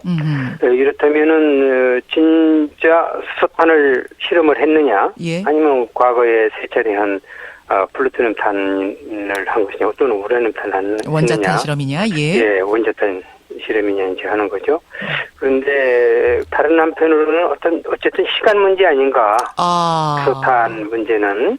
예, 그렇기 때문에 물론 확실하게 하는 것도 중요하지만은 예. 결국은 뭐 굳이 또 아니다 하고 자꾸 강조할 필요도 없을 것 같아요. 시간 문제라면은. 자, 그 부분 굉장히 중요한 부분이 사실 지금 오늘 새벽에 미국이 조사 발표한 내용을 발표를 했거든요. 조사 결과를 발표를 했는데 수소폭탄 실험은 아닌 것으로 우리의 조사 결과는 나온다. 뭐 이런 발표가 있었습니다만 어쨌든 핵심은 기존의 3차 실험, 그러니까 원자폭탄 실험보다 진일보한 것은 분명하다 이 말씀이시고요. 수소폭탄으로 가는 것은 시간 문제다. 이것도 맞는 말이다 이 말씀이시죠? 예, 저는 그렇게 생각을 합니다. 예. 이미 수년 전부터 북한이 그 수소탄 가능성을 전 항상 주장해 왔어요. 그랬었죠. 예. 예, 그래서 이것은 핵을 개발하는 나라들이 그 이제 제 표현에 3중 세트라고 했는데 플루토늄탄, 우라늄탄, 예. 그다음에 이제 남은 게 이제 수소탄이거든요. 그렇죠. 근데 왜 우라늄까지 만들 나라가 수소탄은 또 안 하겠습니까? 아하. 그러니까 결국 가는 기술이 진보해가고 그러면서 핵 개발을 완전하게 실현시키려면은 그 수소탄까지 가는 거니까 그 중간에 중단할 이유는 없겠죠. 3종 세트로 가는 중에 굳이 지금 3종을 안 할 이유는 없다. 계속 안 할 이유는 없다고 봅니다. 자, 막무가내로 저렇게 질주하는데 가다가 중지할 어떤 뭐 제약 요인이라고 할까? 예. 뭐 그런 방법도 없는데 왜 그 더 진전을 안 시키겠습니까? 예, 알겠습니다. 여하튼 이제 수소탄 핵실험이었든 수소탄에 준하는 핵실험이었든 중요한 건 이번에도 핵실험을 했다는 사실이다. 이 그렇습니다. 말씀이신데. 예, 저는 그렇게 봅니다. 그럼 더 중요한 부분은 북한이 왜 이 시점에 핵실험 카드를 꺼내 들었을까? 도대체 이유가 뭔가? 이 부분. 왜 그랬을까요? 저도 또 뭐 북한이 4차까지 오는 과정을 보면은 대개 3년 전후로 뭐 2년 반에 3년 사이에 핵실험들을 반복해왔단 말씀이에요. 그게 한 가지. 예. 그런 측면에서 저는 이게 꼭 뭐 몇 년 단위로 해야 된다는 것은 그건 뭐 정치적 상황, 주변적 상황을 고려할 필요는 없다고 북한은 생각하고 있는 것 같아요. 큰 틀에서 보면은 말이죠. 그런 생각을 하게 됩니다. 원래 3년마다 주기적으로 하던 것을 이번에도 그냥 한 것이다라는 쪽에 더 방점을 두고 계시는 거예요. 저는 그러니까 북한이 이 변할 수 없는 핵 개발 계획을 가지고 실천해 가고 있다. 예. 네, 그렇게 해석을 저는 하고자 합니다. 그런데 대사님, 이렇게 네. 하면은 당장에 유엔 제재가 들어온다는 거 뻔하고 또 중국도 예. 얼마 전에 저 북한에다가 핵실험 하지 말라고 주문을 하지 않았습니까? 예, 중국- 각오하고 있는 거죠. 그러니까 굉장히 기분 북한은- 나빠할 거라는 걸 예. 알면서 각오하면서 그냥 간다고요? 그러면요. 왜냐면은 제재를 지금 1, 2년 받아온 거 아니거든요. 유엔 제재를. 그렇죠. 그러니까 북한이 왜 우리에겐 핵밖에 없다. 무슨 일이 있어도 중국과 관계가 끊어져도 핵은 가야 된다라고 하는 이유는 뭐죠? 그것은 국가의 최고의 그 가치와 이익은 생존이거든요. 그렇죠. 생존. 나라가 망하느냐, 사느냐 하는. 생존. 그러니까 흥하느냐, 뭐 덜 흥하느냐의 문제가 아니라 예. 국가가 어떤 의세에 의해서 또 다른 이유로 해서 망하는 게 이제 제일 두려운 거고 망하지 않고 생존케 하는 게 제일 중요한 가치인데 북한으로서는 이 주장을 지금 하고 있는 거 아닙니까? 자기들이 핵을 가지지 않으면은 나라가 망할 거다. 핵을 포기하는 순간, 그러니까 핵을 가지게 되면 우리가 더 배고파지긴 하지만 핵을 예. 포기하는 순간에는 아예 나라 자체가 없어질 거다. 김정은 체제가 지금 붕괴할 거다. 그렇게 지금 판단들을 해왔고 그 독트린을 지금 깨지를 못하고 있는 것 같아요. 그렇군요. 북한이. 예. 예. 근데 대사님, 제가 궁금한 건 예. 1, 2, 3차 핵실험 때는 며칠 전에 세상에 다 예고를 했어요. 우리 할 거다. 알렸습니다. 예. 근데 이번에는 전혀 알리지 않았고 심지어 중국, 혈맹 중국에게까지 안 알렸단 말입니다. 그거는 왜 그랬을까요? 그런데 그건 이제 뭐 여러 가지 또 대중국 관계, 중국이 지금 뭐 기분이 나쁘다 하는 의사 표시도 되겠지만 사실 예. 1차 회기 때도 직전에서 중국이 통보를 했고 북한이 지금 중국이 말로 말리고 하는 걸로 될 일이 아닙니다. 중국이 그 정도 영향이 있지도 않아요. 이 핵을 전진시켜야 되겠다는 그 의지와 결의에 예. 중국이 그 정도의 압력까지 여태까지 해온 압력까지는 통하지 않는다 하는 겁니다. 한계가 있는 것 같습니다. 예. 중국하고 관계는 더 나빠지는 건가요? 지금 중국이 굉장히 스스로는 무시당했다고 생각을 하고 좀 빈정상하고 당연히 그러겠죠. 당연히 그렇게 할 텐데 또 중국도 이게 그렇다고 중국이 또 한계는요. 예. 북한의 그 붕괴 문제 때문에 또 중국 정책이 한계를 가지고 있는 것 같아요. 제가 볼 때는 북한의 붕괴는 중국의 국익이 아니라고 판단하고 있는 것 같습니다. 그렇죠. 중국이 그렇기 전략적으로 때문에 버리지도 못하는 거죠. 전략적으로 북한을. 버릴 수가 없어. 저는 주장하는 게 중국은 북한을 버리지 않는다입니다. 아하, 그렇군요. 그러니까 말로는 핵실험하지 말아라, 뭐 이러면 안 된다, 저러면 안 된다 하지만 그 이상으로 뭔가를 강압적으로 하기도 어려운 전략적으로 애매한 상황이 중국의 상황. 그러니까 북한의 붕괴를 가져올 수준의 예. 어떤 조치는 중국한테 굉장히 어려운 것이다. 알겠습니다. 중국의 국익이 아니다. 북한이 뭐 어려워서나 무서워서가 아니라 예. 중국의 국익으로 볼 때에 북한의 붕괴는 중국의 이익이 아니다. 지정학적 이런 그 이유를 해가지고 말씀이죠. 그 지금 인터뷰를 쭉 들으면서 느껴지는 게 그러면은 북한의 이 핵무기 개발, 뭐 핵실험 어떤 방법으로도 이게 막을 길이 없는 건가? 이거 어떻게 해야 되나? 대응책이란 게 있긴 있나? 이런 의문이 생기네요. 예, 저는 그래서 가설 중에 하나가 예. 아까 중국은 북한을 버리지 않는다와 똑같이 북한의 핵을 포기하지 않는다는 가설 위에서 예. 이제는 핵 문제를 북핵 문제를 다루고 그래야 될 것 같습니다. 어떻게 다루면 그렇게 다룰 수 있을까요? 이제 이것은 지금 뭐 어떤 뭐라 그럴까요? 요술방망이가 있는 건 아니죠. 예. 그러니까 꾸준히 전략적인 그 분석을 하고 진단을 잘해야죠. 진단을 잘하고 네. 그 패러다임을 바꿔야 된다는 여러 그 전문가들 얘기가 많습니다. 대북 정책에 관한. 아니 그렇다고 해서 핵 보유국으로 인정을 해줄 수는 또 없는 거 아닙니까? 북한 주장처럼? 우리가 왜 핵 보유국으로 인정하면 안 된다고 생각을 하십니까? 그러니까 핵 보유국으로 인정하라가 아니라 예. 핵 보유국이다 하는 그런 그 가설을 더 넘어서는 거의 현실적인 문제로 인식을 하고 그 말씀은 그럼 우리 나라의 대응도 우리 정부의 대응도 좀 투트랙으로 무조건 강압적으로 가는 게 아니라 압박하면서 대화하는 뭐 이런 전략을 취해야 된다. 이렇게 연결이 되는 걸까요? 저는 그래서요. 예. 물론 뭐 북한 때문에 육자회담이 진전이 없고 8년 전에 중단을 해버렸고 예. 뭐 육자회담 존재하는지 안 하는지도 지금 이제 모르게 되어버렸고 흐지부지 돼버렸어요. 육자회담 무용론까지 지금 나온 상황이기 때문에 그렇죠. 뭐 하지만은 대화의 채널은 어쨌든 유지해 가야 예. 최고위층에서의 대화도 가능하고 예, 설득도 가능하고. 그렇죠. 근데 아예 차단이 돼버리고 접촉이 안 돼버리면은 뭘로써 이 문제를 해결하겠습니까? 남은 것은 유일한 것은 강압적인 조치밖에 없어요. 강압적인 조치는 제재, 예. 경제 제재. 뭐 유교적 제재라는 건 이제 단교인데 단교를 뭐 북한이 두려워하겠느냐. 그건 뭐 얼마나 효과가 있겠습니까? 알겠습니다. 예. 예, 결국은 대화 채널 그 끈을 놓지 말아야 돼. 육자회담도 다시 부활해야 된다. 이렇게 보시는 거고요. 예, 알겠습니다. 그건 뭐 어떤 방법으로든지 어떤 해야 되는데 방법이든지. 그건 뭐 북한이 지금 하지 않겠다는 거니까 참 이게 어려운 것이죠. 알겠습니다. 예, 상황 진단 그렇게 하고 계시는군요. 오늘 예. 고맙습니다. 예. 예, 전 육자회담 수석 대표를 지낸 이수혁 전 대사의 진단 들으셨습니다. 여기가 이제 그 이수혁 그 전 뭐 육자회담 대표 수석 준비했던 실무진, 이 사람은 이제 계속 대화를 해야 된다 이런 얘기를 좀 하고 있는 거고요. 우리 정부의 수준은, 조금 아까 어떤 놈이 우리 정부가 이 정도 하면 잘했다라고 얘기했죠. 예, 북 4차 핵실험 국정원장 우리가 졌다. 잘했다며. 박근혜 정부에서 이 정도 해준 거면 잘했다며. 국정원장이 우리가 졌대. 핵실험 한 달 전에 알 수 있다더니. 뭐? 잘한 거야?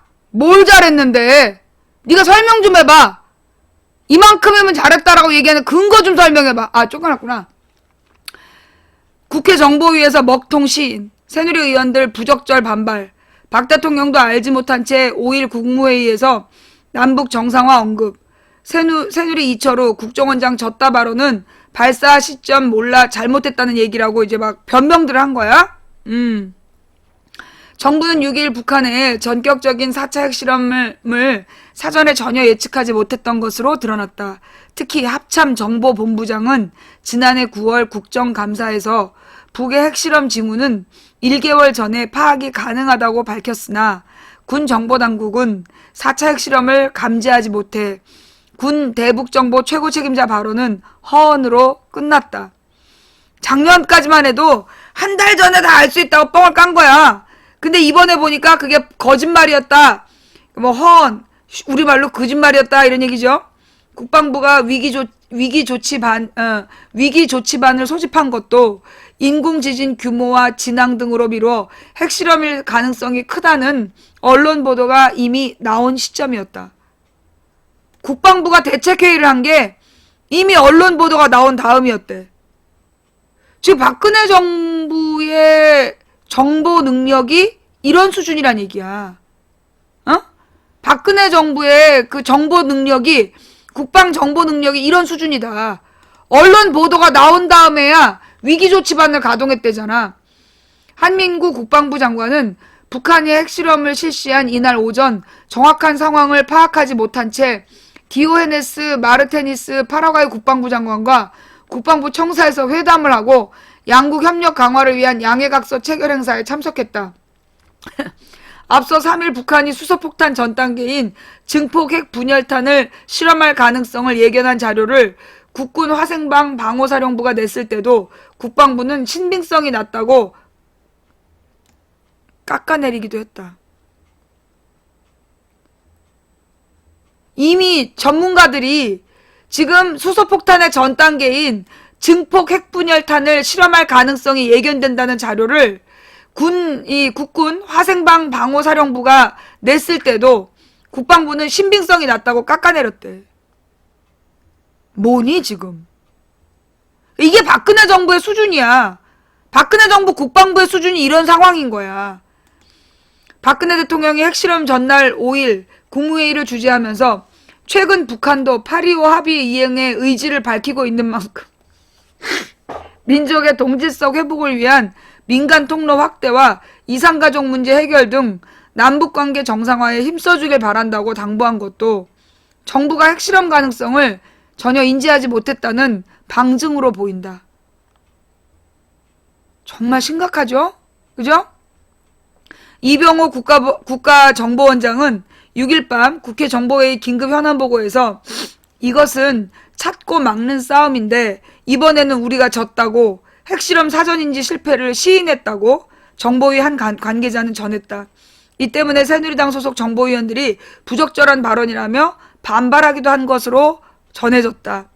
국방부 고위 관계자는 북한이 핵실험 준비를 완료한 후에는 언제 발사 버튼을 누를지 알 수 없다며 게다가 핵실험은 지하에서 발생하기 때문에 더더욱 알기 어렵다고 말했다. 그는 북한이 위성 관측 시간을 피해 관련 장비를 지하로 집어넣으면 볼 수 없지 않느냐고 반문하기도 했다. 과거 북한은 한경북도 길쭉은 풍계리 핵실험장에서 핵실험을 할 경우 핵무기 운반과 조립, 각종 계측 장비 설치 같은 사전 준비를 했고 이는 한미 양국 군 당국에 포착됐다. 북한이 핵실험을 실시할 갱도 입구를 봉쇄하는 조치도 핵실험을 예고하는 중요한 징후로 파악됐다. 2013년 2월 3차 핵실험 당시에는 북측이 의도적으로 풍계리 일대의 분주한 모습을 노출시켰고 군 당국은 여러 차례 경고 메시지를 보내기도 했다. 군은 2009년 4월 2차 핵실험 때도 합참 정보본부장이 핵실험 징후를 알아채지 못하고 군 골프장에 나갔다가 부랴부랴 복귀한 사례가 있다. 이명박 때부터 이런 거야. 군 관계자는 북한이 비밀리에 핵실험을 준비하고 미국 정보당국에 통보가 없으면 관련 정보를 얻는데 제한이 있는 게 사실이라고 말했다. 그러니까 이 새끼들은 자체적인 방어에는 신경을 안 쓰고 내리 주한미군만 노래 부르고 앉아있는 거야. 응? 이철우 국회의원, 발사 시점 몰라 잘못했다는 얘기다. 국회 정보위원회 여당 간사인 새누리당 이철우 의원은 7일 이병호 국가정보원장의 우리가 졌다는 발언에 대해 졌다는 발언보다는 발사를 한다는 시점을 몰랐다는 것에 대해 잘못했다는 얘기한 것이라고 말했다. 변명한 거죠.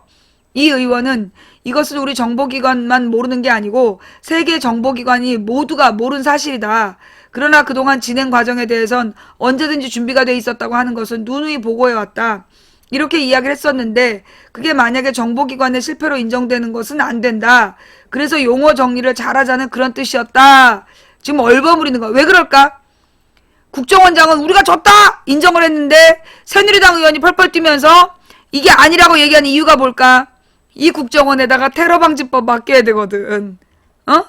이 국정원에다가 테러방지를 맡겨야 되는데 아니 지금 이 국정원에 이런 수준이면 테러 발생한 다음에 죄 없는 국민들 불러다가 테러범이라고 고문하고 죽이고 지랄 생쇼하다가 진짜 테러가 났을 때 몰랐다. 다른 나라도 몰랐다. 이럴 거 아니야. 그러니까 지금 막 국정원을 위한 변명을 하고 있는 거지. 예. 솔직하게 우리는 국정원이 이런 정보 능력이 없다라는 것을 우리는 인정해야 돼요. 그러니 얘네들한테 테러 방지 그 주도권을 주면 안 된다는 거야. 국정원은 이전부터 지금도 국정원이 댓글 다느라고 뻘짓만 안 하면 왜 간첩을 못 잡겠어. 간첩이 5만 명이라는데 간첩은 안 잡고 맨 댓글만 달고 앉아있으니까 나라 꼴이 이 모양 아니야. 이런 애들한테 테러를 어떻게 맡기냐고. 테러 방지를. 앞서 이병호 국정원장은 전날 밤 국회 정보위원회 긴급 현안 보고에서 이건 찾고 막는 싸움인데 이번에는 우리가 졌다고 핵실험 사전인지 실패를 시인했다고 정보위 한 관계자가 전했고 이 때문에 새누리당 소속 정보위원들이 부적절한 발언이라며 반발하기도 한 것으로 전해졌다. 이 의원은 정보기관의 특수성을 감안할 때 좀 경솔한 발언이라고 보냐는 질문에 경솔한 발언보다는 그 자체를 몰랐다고 얘기를 한 건데 그 자체를 모른 건 사실이니까 그래서 그 전에는 핵실험을 하기 위한 준비 과정이 여러 차례 포착됐는데 이번에는 사전에 준비가 다 돼 있었기 때문에 단추만 누르는 그런 시간이 정해져 있지 않았다는 그걸 몰랐다는 뭔 얘기야? 말이야 막걸리야. 좌우지간 제대로 국가안보 못하고 있다는 얘기 아니야. 다음 뉴스. 황당한 국방부. 북한이 이번엔 사전 예고를 안 해서. 그러면 이제 북한이 전쟁하려고 할 때 야! 나 쳐들어간다? 지금 쳐들어가! 쳐들어간다! 준비해 준비! 이러고 쳐들어오나 보지? 국가 안보에 대해서 그렇게 지랄 연병을 하고 노래를 불렀었더니 사전에 예고를 안 해서 몰랐다. 우리가 이런 놈들한테 국가 안보를 맡기고 있어요. 예? 대한민국 국가 안보 책임자들이 이러고 있다니까요. 돌아버리겠어요 진짜. 너네 진짜 왜 그러니? 국방부가 7일 북한의 4차 핵실험 사전인지 실패에 대해 1, 2, 3차 핵실험은 모두 북한 외무성 성명을 통해 사전 예고하고 주변국에 통보한 후 가능했는데 이번 경우는 그렇지 않았다는 군색한 해명을 했다. 유재승 국방부 국방정책실장은 이날 국회 국방위원회 긴급 현안 보고에서 핵실험 직전까지 관련 사항을 집중적으로 예의주시했지만 북한의 은밀한 준비 활동으로 임박지후를 포착 못했다며 이같이 밝혔다. 국방부에서 이렇게 얘기했다는 얘기는요. 국방부도 문제이고 국정원도 문제라는 거야. 어? 국가정보원이랑 국방부랑 둘 다 몰랐다는 거 아니야. 이러다가 전쟁 나면 어떡할 건데. 미리 얘기 안 해줘서 몰랐다. 남몰래 준비해서 몰랐다. 이럴 거냐고.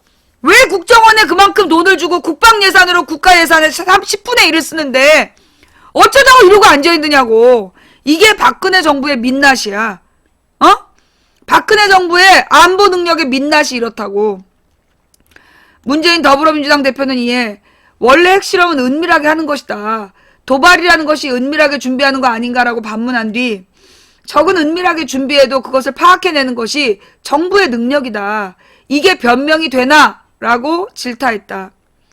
한민구 국방장관은 이에 변명이 아니라 이번에 그런 상황을 말씀드린 것이라고 해명했지만 문 대표는 북한은 스스로 수소폭탄을 공언해왔고 미국 북한 전문 매체 38로스에서 11월 28일, 12월 12일 사진을 공개하면서 갱도공사 등 통상 새로운 핵실험을 준비할 때 나타나는 움직임을 포착됐다고 보도도 했다. 그런데도 은밀하게 준비했기 때문에 우리는 알 수 없었다고 넘어갈 수 있나? 라고 목소리를 높였다. 아, 이미 북한 전문 매체에서 얘네들 움직임이 수상하다. 새로운 핵실험을 준비할 때 나타나는 움직임들이 포착됐다고 보도가 나왔구만. 그런데 은밀하게 준비했기 때문에 몰랐다라고 지금 변명하고 있는 거야? 정말 박근혜 클라스? 박근혜 정부의 클라스다워? 문 대표는 이어 지난번 정기국회 때 뭐라고 답했냐. 핵실험의 경우에는 적어도 한 달 전에 미사일은 일주일 전에 사전 징후를 탐지할 수 있다고 답했다. 그 정도는 사전에 탐지할 능력이 있으니 안보위에서 너무 걱정하지 말라고 한 거 아닌가 라면서 사과를 촉구했다. 한 장관은 그러나 현 정부는 역대 정부에 못지않게 확실하게 안보 대비 체제를 잘 유지하고 있다고 생각한다고 맞받은 뒤 다 역대 정부에 못지않게 확실하게 안보 태세를 갖추고 있어? 그래서 통보 안 해줘서 몰랐구나. 한미 정보당국이 이런 정보 판단과 방법에 대해 보완하고 개선하기 위해 노력할 필요는 충분히 있다고 생각한다고 덧붙였다. 한마디로 미국으로부터 통보 없으면 이것들은 모르고 앉아있다는 얘기야. 한 장관은 이날 북한의 4차 핵실험 사실을 외신들의 지진 탐지 보도 후 인지했다고 밝혀 여당 의원으로부터 그러니까 국방부 장관이 북한의 4차 핵실험 사실을 외신들의 지진 탐지 보도를 한 뒤에 인지했다고 밝혀서 심각하죠? 이게 대한민국 국방부 수준이야? 외국 언론에 난 다음에야 뭔 일이 벌어진지를 알아? 손인춘 새누리당 의원은 인지 시점을 묻자 한 장관이 11시 조금 넘어서 보고받았다고 밝혔다. 손 의원이 이에 11시 조금 넘어 북한이 방송하기 좀 전에 알았다는 거죠? 라고 꼬집었다. 한 장관은 새누리당 수뇌부의 독자적 핵무장 주장에 대해서도 한반도 비핵화를 일관되게 관철시키는 것이 정부 입장이라며 반대 입장을 밝혔고 대북 확성기 운영 재개 여부에 대해서는 핵실험에 대한 가능한 대응책 중 하나로 검토하고 있다고 답변했다. 기가 막혀. 정말 기가 막혀. 예. 북한 방송 나오기 전에는 모른다는 얘기죠. 어쩔 거야. 이래놓고 안보. 광화문에 45m짜리, 태극기만 걸면 안보야? 야, 광화문에 태극기 걸어놓으면 태극기가 알아서 막 비상 전파를 보내갖고 북한에서 핵실험하는 거 미리 감지해주고 그러냐? 아이, 돌아버린 새끼들 진짜. 통일에서 멀어진 통일대박 대통령. 한반도 비핵화 실패.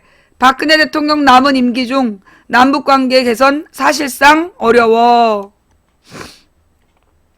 북한이 어제 수소폭탄 핵실험을 실시했다고 밝혔다.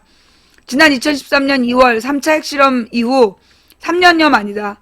북한의 4차 핵실험은 성공 여부를 떠나 북한 핵이 소형화 및 살상력이 점차 확대되는 방향으로 진행되고 있다는 점을 고려할 때 사안이 매우 엄중하다고 볼 수 있다. 과거 3차례에 걸친 핵실험의 경우처럼 사전에 장거리 로켓을 발사하고 국제사회의 대북 제재가 나오면 이에 대한 대응으로 핵실험을 한 패턴과도 전혀 다르다. 또 북한 외무성이나 국방위원회 차원의 성명을 통해 사전 예고하던 모습도 찾아볼 수 없었다. 심지어 전통적인 우방인 중국조차 사전에 알지 못할 정도로 북한 핵실험은 기습적으로 이루어졌다. 정부, 여야, 시민단체 한 목소리로 북핵실험 비난. 청와대는 북한 핵실험 이후 즉각 박근혜 대통령 주재 긴급 국가안전보장회의를 개최했다. 박 대통령은 현 상황을 엄중히 인식하고 강력한 국제적 대북 제재 조치 등을 통해 단호히 대처해야 한다고 강조하며 이제 정부는 국제사회와 긴밀한 협력하에 북한이 이번 핵실험에 대해 반드시 상응한 대가를 치르도록 해야 한다고 말했다. 국제사회의 협조를 통해서 그 북한의 핵실험을 중단시키는 게 아니라 상응하는 대가를 치르도록 해야 된다 라고 표현했다는 거죠. 여야 역시 한 목소리로 북핵실험을 비판하고 나섰다. 김무성 새누리당 대표는 안보태세 강화와 유엔 안보리 차원의 추가 제재를 언급하고 더불어민주당 역시 유엔의 대변인의 현안 서면 브리핑을 통해 핵실험은 유엔 안보리 결의에 대한 명백한 위반이자 한반도와 동북아의 안정과 평화를 위협하는 도발적인 행위로 강력히 규탄한다. 지금 야당도 북한의 핵실험은 지금 규탄하고 있다는 거야. 비판하고 있다는 거야. 동의하지 않는다는 거예요. 핵실험 자체는 비판해. 그러나 그 핵실험을 했기 때문에 강력한 상응 대응을 해야 대가를 치러야 된다. 뭐 전쟁이라도 하게? 그럼 얘네가 이 수소폭탄 이제 서울에다 날리나? 아니면 대구에다 날리나? 상응한 대가를 치르도록 해야 된다. 이런 식의 표현은 지금 미친 조폭 김정은이한테 아무 도움이 안 되는, 이 문제를 풀어가는데 아무 도움이 안 되는 발언이라는 거죠. 시민단체 역시 진보보수단체를 막론하고 북핵실험을 규탄했다. 진보단체인 참여연대는 한반도 전체의 평화와 안전을 볼모로 하는 무모한 북한 핵실험을 강력히 규탄한다는 내용으로 성명을 발표했다. 보수단체인 바른사회 시민사회 역시 북핵실험이 한반도 평화를 넘어 동북아와 국제사회에 대단한 위협이라는 점 등을 들어서 강력히 규탄했다. 북핵실험은 우리 민족의 생명과 한반도 평화에 대한 정면 도전이다. 새누리당의 배너. 북한의 핵실험 도발행위 강력히 규탄한다. 우리 당은 안보 외에는 여야가 없는 만큼 정부와 함께 초당적 대처하며 한반도 위기를 극복하기 위한 모든 노력을 아끼지 않을 것이다. 더불어민주당의 이것도 무슨 프랭카드야? 색깔이 규탄이 살았잖아. 규탄이. 그지? 자, 북핵실험 대외관계 개선을 위한 벼랑 끝 전술 또는 병진 노선의 의지. 예. 남북은 작년 8월 목함질의 도발 이후 일촉즉발의 상황에서 무박 4일 43시간이라는 장시간의 회담 끝에 극적으로 공동 합의문을 발표했다. 이후 이산가족 상봉이 성사되는 등 남북관계 개선의 조짐이 보였으나 지난달 11일부터 12일까지 개성에서 가진 남북 차관급 회담은 결렬됐다. 북중 관계 역시 모란봉 악단이 지난달 12일 베이징 공연 직전 갑자기 북한으로 돌아가는 등 삐걱거리고 있다. 연초 북한은 김정은 위원장의 신년사를 통해 북남 대화와 관계 개선을 위해 앞으로 적극적으로 노력할 것이라고 말했다. 과거와 달리 핵이란 단어는 전혀 사용하지 않았다. 우리 정부 역시 박근혜 대통령이 5일 새해 첫 국무회의에서 평화로운 한반도를 만드는 게 저의 소망이라며 민족의 동질성 회복을 위한 민간 통로 확대 등을 언급한 바 있어 2016년 남북대화의 새로운 계기가 마련되는 것이 아닌가 하는 조심스럽게 전망이 있었다. 그러나 4차 핵실험으로 남북관계 개선은 심각하게 악화될 것으로 전망됐다. 예. 북한이 이와 같은 기습적인 핵실험을 감행한 이유에 대해 일각에서는 북한의 4차 핵실험 요인은 북한의 대외관계가 악화되는 가운데 뚜렷한 돌파구 마련이 쉽지 않은 점이 가장 큰 요인이라는 관측이 있다. 남북 대화가 결렬된 가운데 북미 관계 역시 별다른 개선점을 찾기 어렵고 북중 관계마저 풀리지 않자 결과적으로 벼랑 끝 승부수를 던졌다는 시각이다. 반면 대외 환경 개선보다는 병진 노선을 계속 가졌다는 확고한 의지의 표현으로 보는 의견도 있다. 병진 노선이 뭐지? 자, 지금 4,500명이 보고 있는데 4,600명이 보고 있는데 추천이 4,300개야. 지금 1,300명이 추천을 안 하고 보고 있다는 거지? 지금 해보자는 거지? 예. 자, 추천 안 하신 분들 스스로 빨리빨리 눌러주시고요. 이제부터 들어온 사람들은 추천을 자동으로 하겠지요? 예. 자, 병진 노선 어디 갔니?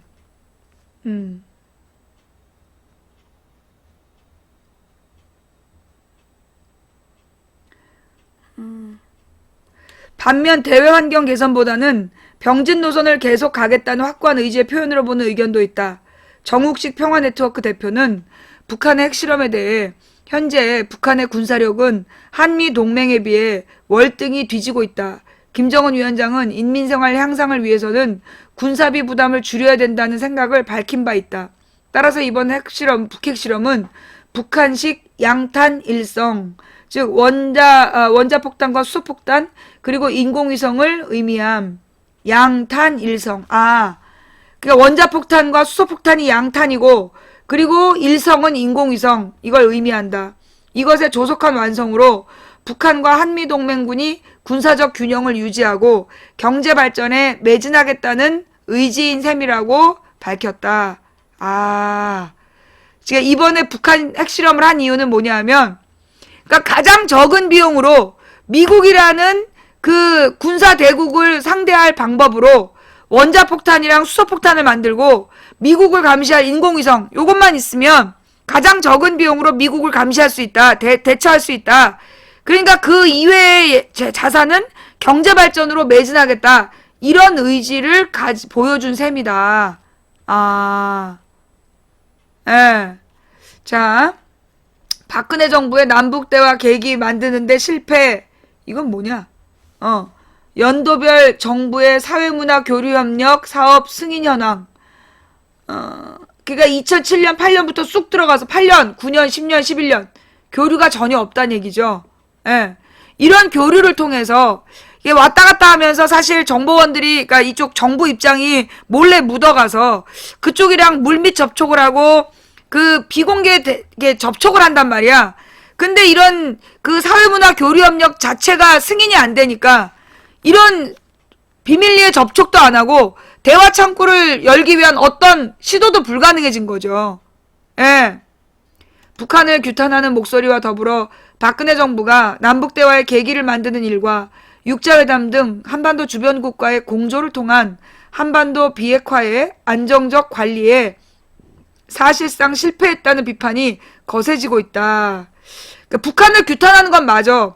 근데 우리가 그렇잖아요. 조폭 나쁜 새끼들이야. 조폭이 나쁜 새끼들이야. 맨날 나쁜 새끼들이라고 욕만 하면 뭐해. 울산에서 폭행을 저지르면 안 되잖아. 걔네들이 폭행을 저지르면 아장난다는 패가망신에 사형당할 수 있다는 어떤 위기의식이 있으면 그런 짓을 안 해요. 근데 이 북한이 나쁜 건 다 알아. 강도도둑 나쁜 건 다 알아. 근데 강도도둑을 줄이는 게 정치야. 박근혜 정부가 남북 대화의 계기를 만드는 일과 육자회담 등 한반도 주변국과의 공조를 통한 한반도 비핵화의 안정적 관리에 사실상 실패했다는 비판이 거세지고 있다. 네. 네네, 후원 진행해 주십시오. 예. 네. 미안합니다. 국경 없는 의사회에서 후원 신청한 거 맞냐고. 예. 자, 그래서 박근혜 정부가 남북대화의 계기를 만드는 일은 육자회담 등 한반도 주변국가의 공조를 통한 한반도 비핵화의 안정적 관리에 사실상 실패했다는 비판이 거세지고 있다. 특히 박근혜 정부는 2015년 그 광복 70주년이라는 남북관계 개선의 절호의 기회를 살리지 못한 채 북핵 문제를 사실상 방치하고 있었다. 시민단체 경실련 통일협회는 어제 성명을 발표하여 북핵 문제를 해결하기 위해 박 대통령에게 조건부 대북협력 방식을 과감히 버릴 것을 촉구했다. 구체적으로 5.24 조치의 해제 및 금강산 관광 재개 등 남북 교류를 확대하라. 경실련이면 약간 좀 보수적인 성향이 있는 그런 시민단체란 말이에요. 근데 여기에서도 지금 5.24 조치를 해제하고 금강산 관광을 재개하면서 남북 교류를 확대해라. 7.4 공동성명, 남북 기본합의서, 6.15 공동선언, 14 남북 정상선언 등 기존의 합의를 존중하라. 6자회담 재개와 북미 협상의 계기를 마련하는 것을 강조했다. 지금 이제 이 시민단체인 경실련에서도, 그러니까 이 사람들이 좀 합리적 보수를 지향하는 사람들이잖아. 이 사람들도 이렇게 하라고 주장을 하고 있다고. 그러나 박근혜 정부 임기 내 한반도의 비핵화나 남북관계 개선 여부는 사실상 불가능할 것이란 전망이 우세하다. 가뜩이나 남북관계 경색 국면이 장기화되어 있는 마당에 정부는 7일 동안 근근히 이어온 민간교류 대북지원 사업마저 미루겠다고 발표했다. 그러니까 이게 박근혜식 정치야. 대가를 치르게 하겠다. 대가를 치르게 하겠다라고 이야기하면서 한마디로 이명박 박근혜 정부의 공통된 태도가 뭐냐. 오늘 아침에 이제 김현정 뉴스쇼에 보면 이제 인터뷰가 또 하나 나와요. 새누리당 애들이 이제 이전 정부에 대화했다고 북한이 핵을 안 만들었냐 이러는 거야. 그러니까 김현정이 질문을 해요. 그래서 이명박 박근혜처럼 대화 안 하고 압박해갖고 핵을 안 만들었냐고. 지금 새누리당과 박근혜 정부는 무력으로, 힘으로 제압해야 된다는 주장을 계속하고 있는데, 그래서 힘으로 제압이 되냐고. 힘으로 제압이 됐으면 지금 이런 북핵 실험이 없어야 되잖아. 지금 박근혜 정부에서 2번이나 북핵 실험을 한 거 아니야. 결국 무력으로 제압을 못하고 있고, 그렇게 막 압력을 가한다고 그래가지고 통제가 안 되는 그 대상이라고. 그럼 이럴수록 대화를 통해서 얘네들을 무장해제를 시켜야 되는데, 이 대화가 아니라 계속 대가를 치르게 하겠다 이러고 앉아있으니까, 여러분 조폭들이요. 옛날에 노태우가 당선된 다음에 뭐라 그랬더라? 범죄와의 전쟁. 그래갖고 전국에 있는 조폭을 엄청 잡아들였어. 전두환 노태우가 전국의 조폭을 어마어마하게 잡아들였어요. 막 수천 명을 잡아들였어. 그래서 어떻게 됐어요? 1990년대에 조폭이 사라졌어요? 조폭들이 아예 사업을 다변화해가지고 영화 제작하고 조폭 영화가 판을 쳤잖아. 그렇게 잡아들인다 해서 되는 게 아니라고. 무력으로 해결되는 게 아니야. 그럴수록 더 풍선 효과를 내고 좀 더 진화해 간단 말이야. 조폭이 필요 없는, 합리적으로도 먹고 살 수 있는 그런 세상을 만들어야 되는 거죠. 에? 뭐라고? 너 나한테 왜 하트 날려? 꺼져. 예. 자, 나 임자 있는 몸이야. 자, 좌우지간 박근혜는 한반도의 비핵화나 남북관계 개선 여부는 사실상 불가능할 것이라는 전망이 우세하다. 가뜩이나 남북관계 경색 국면이 장기화되어 있는 마당에 정부는 7일 동안 근근히 이어온 민간교류 대북지원 사업마저 미루겠다고 발표했다. 호광석 정부정책연구원 원장은 더 이상 국제사회를 통한 대북 제재 조치가 용이하지 않은 형편이다. 이런 상황에서는 국민적 여론에서 핵무장론이 나올 여지도 있고 한미동맹에 기반한 한반도 전술핵 배치 이야기가 나올 여지도 크다고 밝혔다. 얘는 또 여기서 엉뚱한 작전을 폈어. 결론적으로 지금 미국 의회에서 우리나라에다 사드를 배치하라. 예, 사드를 배치하라고 지금 오늘 성명이 발표됐어요. 실제 새누리당은 7일 국제사회에서 용인될 가능성이 제로에 가까운 핵무장론을 들고 나왔다. 무엇보다 이게 무슨 얘기냐? 새누리당에서 우리나라도 핵무장을 해야 된다고 주장했는데 요건 국제사회에서 용인될 가능성이 없다. 또 누구야? 누구세요? 일베 고소사건 언제쯤 끝날까? 실제 새누리당은 7일 국제사회에서 절대로 용인될 가능성이 없는 핵무장론을 들고 나왔다. 무엇보다 정치 일정이 올해 4월 총선을 앞두고 있으며 총선 이후 대선 국면에 접어들면 남북관계 개선의 타이밍을 찾기도 어려울 전망이다. 결과적으로 박 대통령은 북핵 문제의 원칙을 강조하며 제재와 압박 위주의 대북 정책을 펼쳤으나 북핵 실험을 방치함에 따라 알지도 못했죠. 한반도 대립과 긴장 속에 임기를 보낸 대통령으로 남을 것으로 전망된다. 아이러니한 것은 통일대박 통일준비위원회 한반도 신뢰 프로세스 등 역대 대통령 중에 통일을 가장 강조한 대통령임에게도 역으로 가장 통일에서 멀어졌다는 점이다. 예. 4시. 예, 녹화 끊고 갑시다. 예. 자, 이렇게 해서, 좀 살펴봤고요.